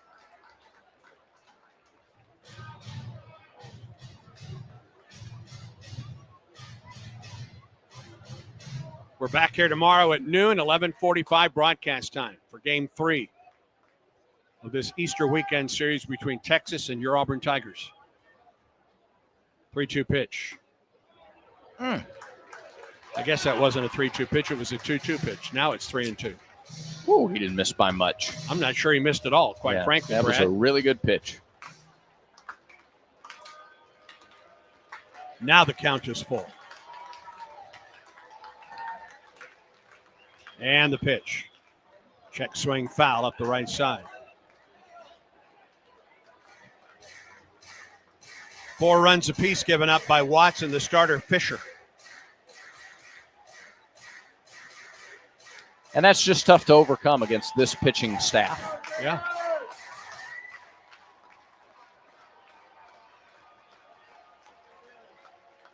Griffin Graves peers in. 2 outs and nobody on for Texas. A full count to Duplantier, the pitch. And he lost him this time.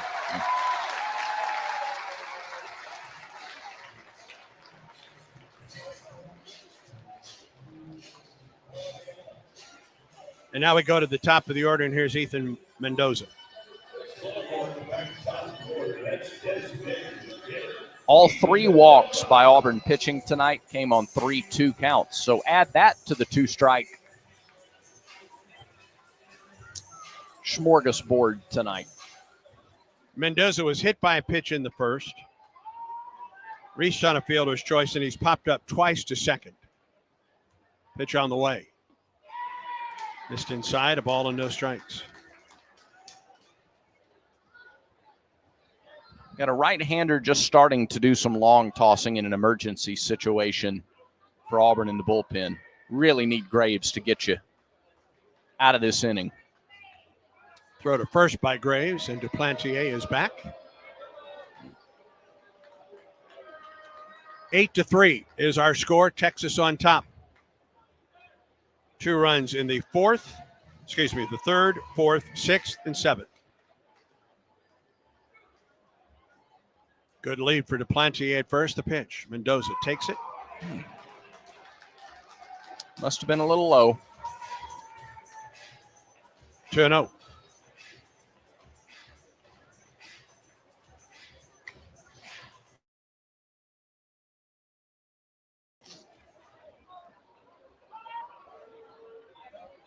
Stretch. Here's the pitch. Bounces up there, gets between the legs of Frelick, and Duplantier dives into second base. And now it's 3-0.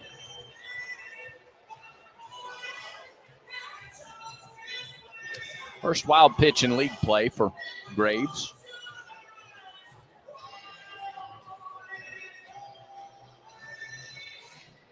First of the year, period. 3-0 to Mendoza.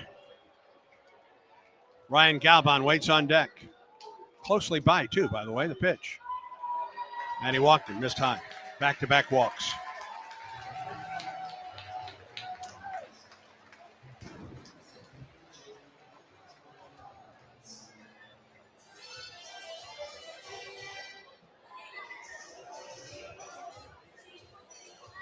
Here's Ryan Galvan.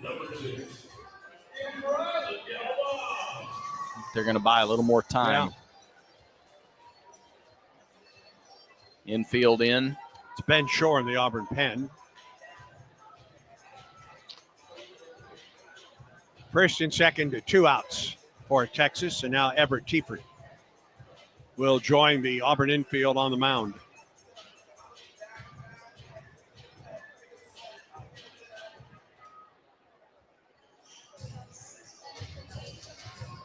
Graves is at 33 pitches, trying to get the third out, trying to keep it a 5-run game.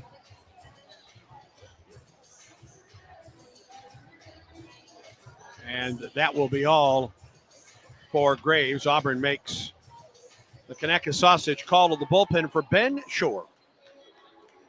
When the game is on the line, you want someone you can count on.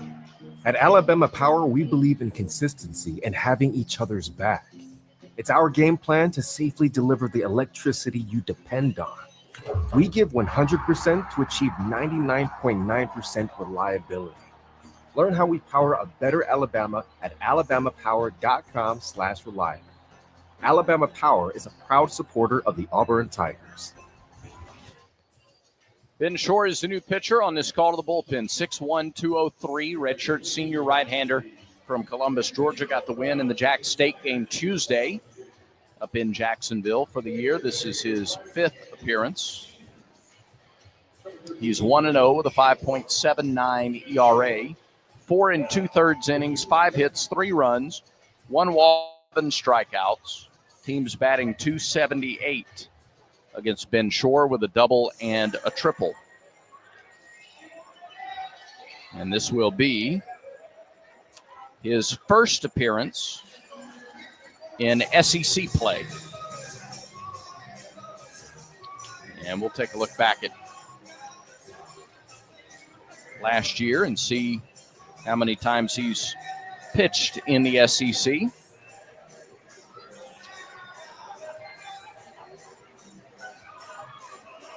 This year's outings, Jack State, Georgia Tech, UAB, and South Alabama. He pitched twice against Tennessee last year, twice against Kentucky, once against Missouri and Alabama. That last outing came against Alabama in the season finale. Gave up a run on a hit in 2/3 of an inning, a walk and a strikeout included. It was his second longest outing of the season at 23 pitches. All right, Ben Shore is on for the Tigers, trying to get the last out in the 8th inning. Griffin Graves, an inning and a third. 1 hit, no runs to this point, 2 walks, 1 strikeout, 1 wild pitch. He faced 6 batters through 33 pitches through 19 strikes. Graves out, Shore in. Ben beat Jacksonville State with his fastball Tuesday night. He faced 5 batters. He struck out 4.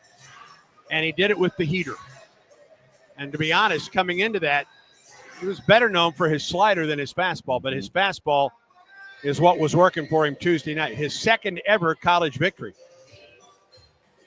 As Auburn won that one at Jacksonville State. got to get the catcher, Ryan Galvan. 1 for 3 with a couple strikeouts and a single. He's walked as well. Duplantier at second and Mendoza down at first after back-to-back walks with 2 down. And Shore comes set and the pitch. In the dirt, or in the turf, it's blocked by Freilich. 1-0. Auburn pitching has struck out 10 on the night. But Texas leads 8-3 and has runners at first and second with 2 down here in the 8th inning. Shore stretches and pitches. Fastball for strike 1. 1-1 the count.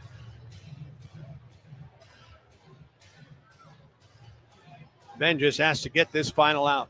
Get Auburn back to the dugout and take your chances in the top of the ninth. It'll be tough enough, trailing by 5. 1-1 to Galvan. Strike 2. 92 on the fastball from Shore. Galvan hitting .333, 11 homers, 32 runs batted in.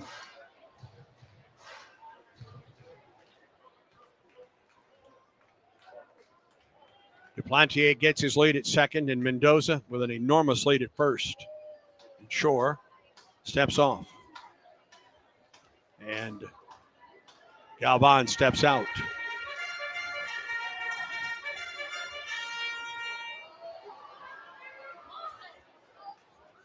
Shore stretches and pitches. Swing and a miss. He got him with a high fastball. Ben Shore did what he was asked to do, get the out. A fastball at 94. No runs, no hits, no errors. 2 men left for Texas. We go to the ninth. Longhorns lead the Tigers 8-3. This is the Auburn Sports Network.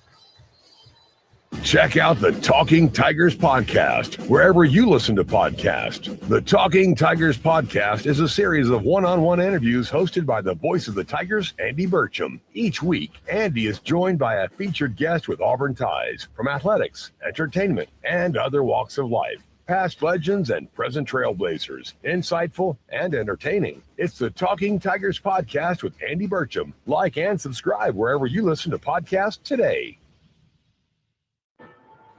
You sit in traffic now, but later, there's an ice cold reward. Modelo, the mark of a fighter. You've earned this rich golden lager with a crisp, refreshing taste. Because you know, all your patience is paid out in gold. You remain calm through humps, bumper to bumper, and people yelling. You are a fighter, and Modelo is your reward. Modelo, the mark of a fighter. Drink responsibly. Beer imported by Crown Imports, Chicago, Illinois.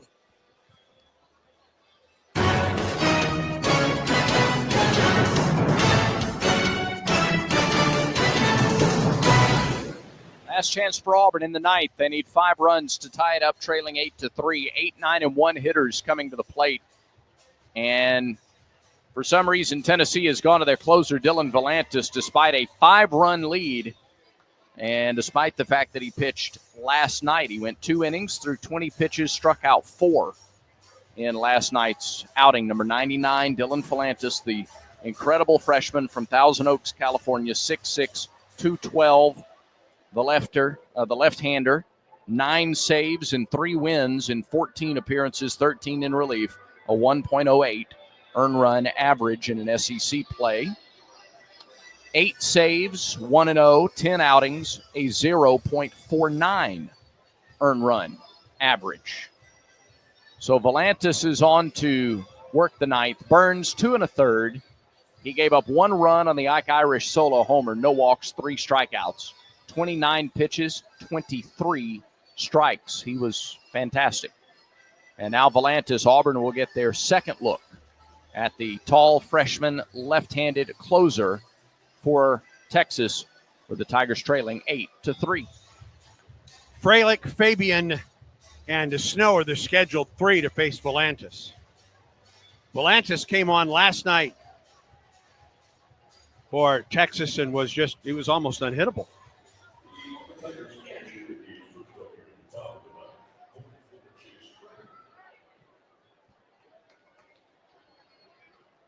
Volantis went 2 innings, gave up no runs, no hits, and struck out 4 last night. Fralick to lead off for Auburn and swings and misses at an off-speed delivery. Auburn's leading hitter coming into play tonight is 0 for 3. 0-1 pitch. It misses low, a ball and a strike. The runners at first and third, he popped out to shallow right in the second. Struck out in the fourth. And with runners at first and second and one out, fouled out. Pitch. It's down and in, 2-1 the count. Shift is on for Chase Fralick. Texas leads Auburn 8-3. We're in the top half of the ninth. 2-1 to Fralick, the pitch. High with the fastball, 3-1.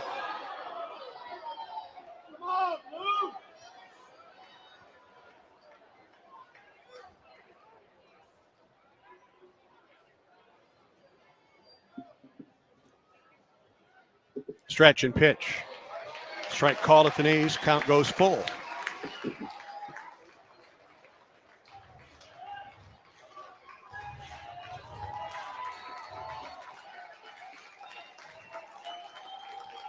Full count to Fralick. Volantis stretches and pitches. Strike 3 called.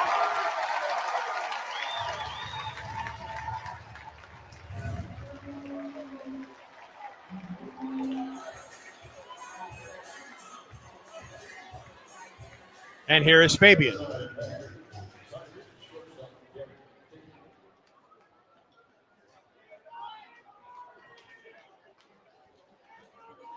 Derek scored on a 2-run homer by Ike Irish in the fifth.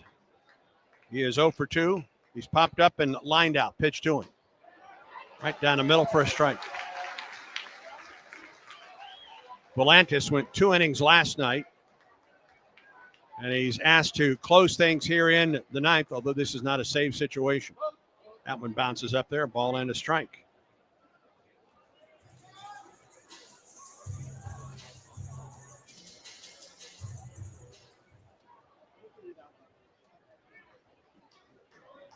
Volantis comes set, and the 1-1 to Fabian. Right down the middle for a strike. It wasn't the fastball last night. It was the off-speed stuff that just Auburn could not catch up with. He struck out Fralick on a 3-2 fastball, and now he's ahead of Fabian, a ball and 2 strikes here in the ninth. Pitch. Fastball, line drive, base hit to right, off the glove of the first baseman, and Fabian's aboard. Fabian hit the ball hard in the sixth. Auburn had runners at first and second. He lined out to center to Gasparino. He hit the ball hard there, and it paid off for him as it gets into right field, and Fabian's aboard with 1 out. And now to the top of the order, and here's Snow. 0 for 4 on the night.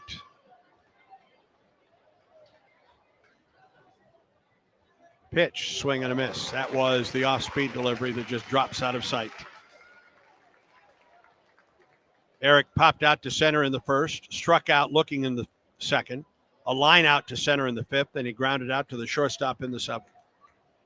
Stretch and pitch. Right down the middle. Off-speed pitch, 82, 0-2 the count to Snow. Auburn trails by 5. 1 out, a runner at first. We're in the top of the ninth. Texas trying to take the series.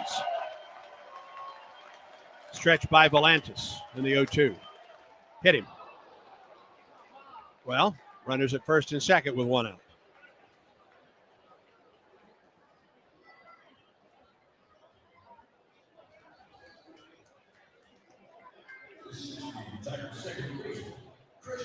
And now here's Chris Rembert. Fabian down to second. Snow to first and Rembert to the plate. He's 0 for 3 with 3 strikeouts and a hit by a pitch. Stretch by Volantis in the pitch.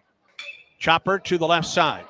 Shortstop charges, fields, and throws to first. Gets Rembert by a step. Runners move up second to third, and there are 2 outs in the ballgame.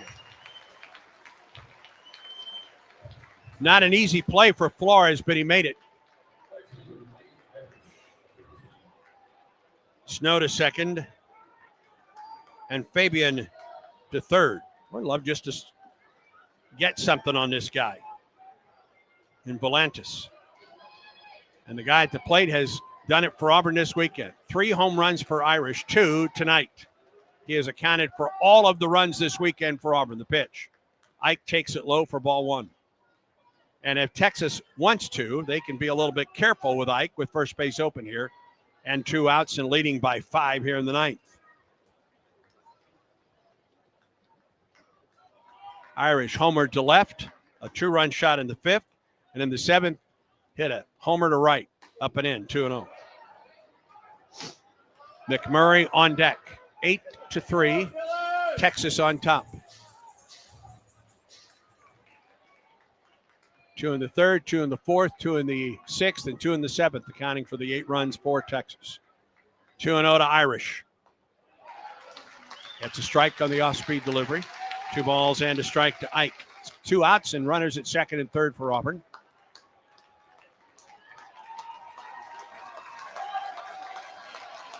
Tigers trail by 5 in the top of the 9th against number 1 Texas. The pitch. Ball 3 inside. Nope, that got him. And the bases are loaded.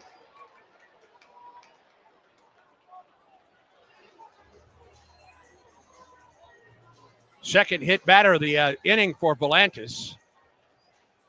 And it brings Cooper McMurray to the plate. He was hit by a pitch in the 2nd. Struck out looking in the 3rd. Flied out to center in the 5th. And tapped out to the first baseman in the 7th. And pitching coach is out for Texas. Volantis was unhittable last night and got the save. This is not, it never has been a save situation tonight for Texas.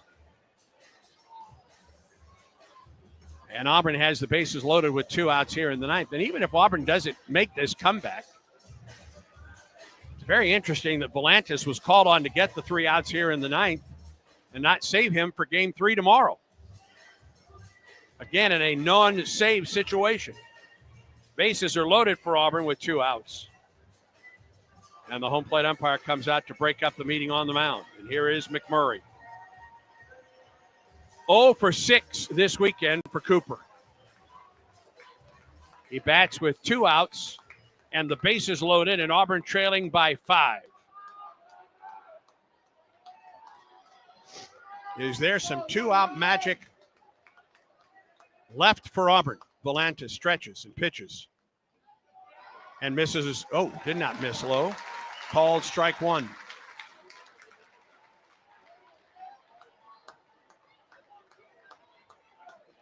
Bases loaded, 2 outs. 0-1 the count to McMurray. Outside blocked by the catcher. Enough. It bounced to his left and down by 5. No reason for Fabian to take a chance. Everything was in front of the catcher and Fabian, and Galvan was able to get to it. It bounced a third of the way to the Auburn dugout. A ball and a strike to McMurray. Volantis off the stretch. And the pitch. Strike call on the inside corner. Good pitch. A ball and 2 strikes. And the Texas fans come to their feet in Austin.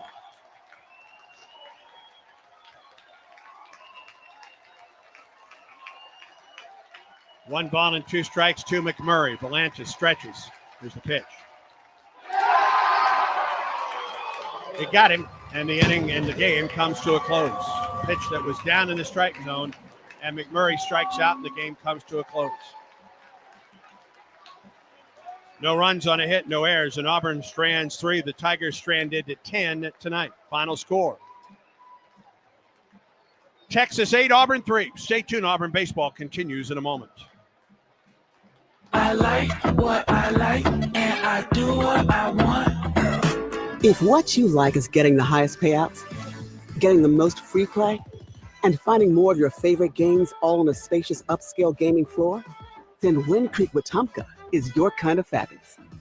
No matter what fabulous means to you, you'll find it here. Wind Creek Wetumpka. Gambling problem? Call 1-800-GAMBLER.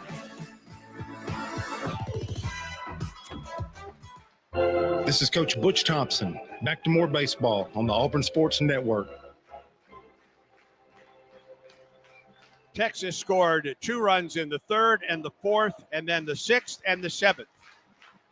The only runs on this weekend for Auburn have come on Ike Irish's home runs. A 2-run shot last night, a 2-run shot to left here in the 5th, and a solo shot in the 7th. Auburn had its chances tonight. The Tigers stranded 10, but Texas holds on to beat the Tigers by a score of 8-3. Stay tuned. The Regions Bank postgame show is next. This is the Auburn Sports Network. Strike out ants, termites, and other pests with a call to Cook's Pest Control. Cook's proven pest control methods and superior termite control system keep your home safe and are backed by a 110% satisfaction guarantee. As the weather gets warmer, your spring cleaning isn't done until you call the official pest control partner of the Auburn Tigers, Cook's Pest Control. Looky, looky, looky, here comes Cookie, Cook's Pest Control. Here's a clip from a recent Talking Tigers podcast with Andy Burcham. New Auburn soccer head coach James Armstrong. To be sat here as somebody that grew up in a small town in England, to have the honor and privilege to coach in America full stop, but at Auburn University. I'd love to say that that's sunk in, but it hasn't. And the fact that I was here 6 years ago, if you'd have told me, James, that you might one day have the opportunity to call yourself the head coach of Auburn University and Auburn soccer program, I wouldn't have believed it.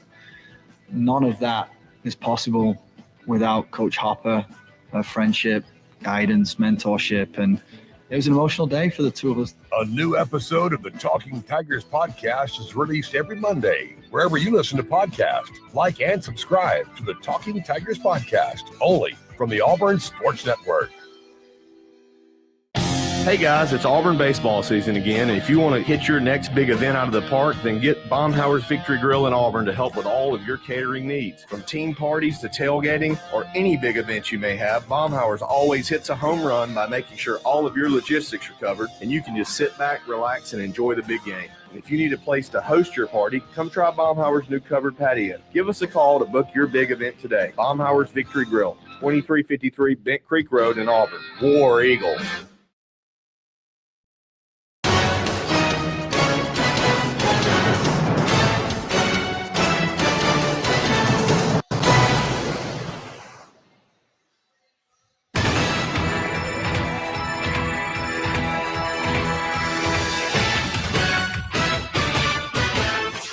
Exclusive game day coverage of Auburn baseball continues now with the Regions Bank postgame show.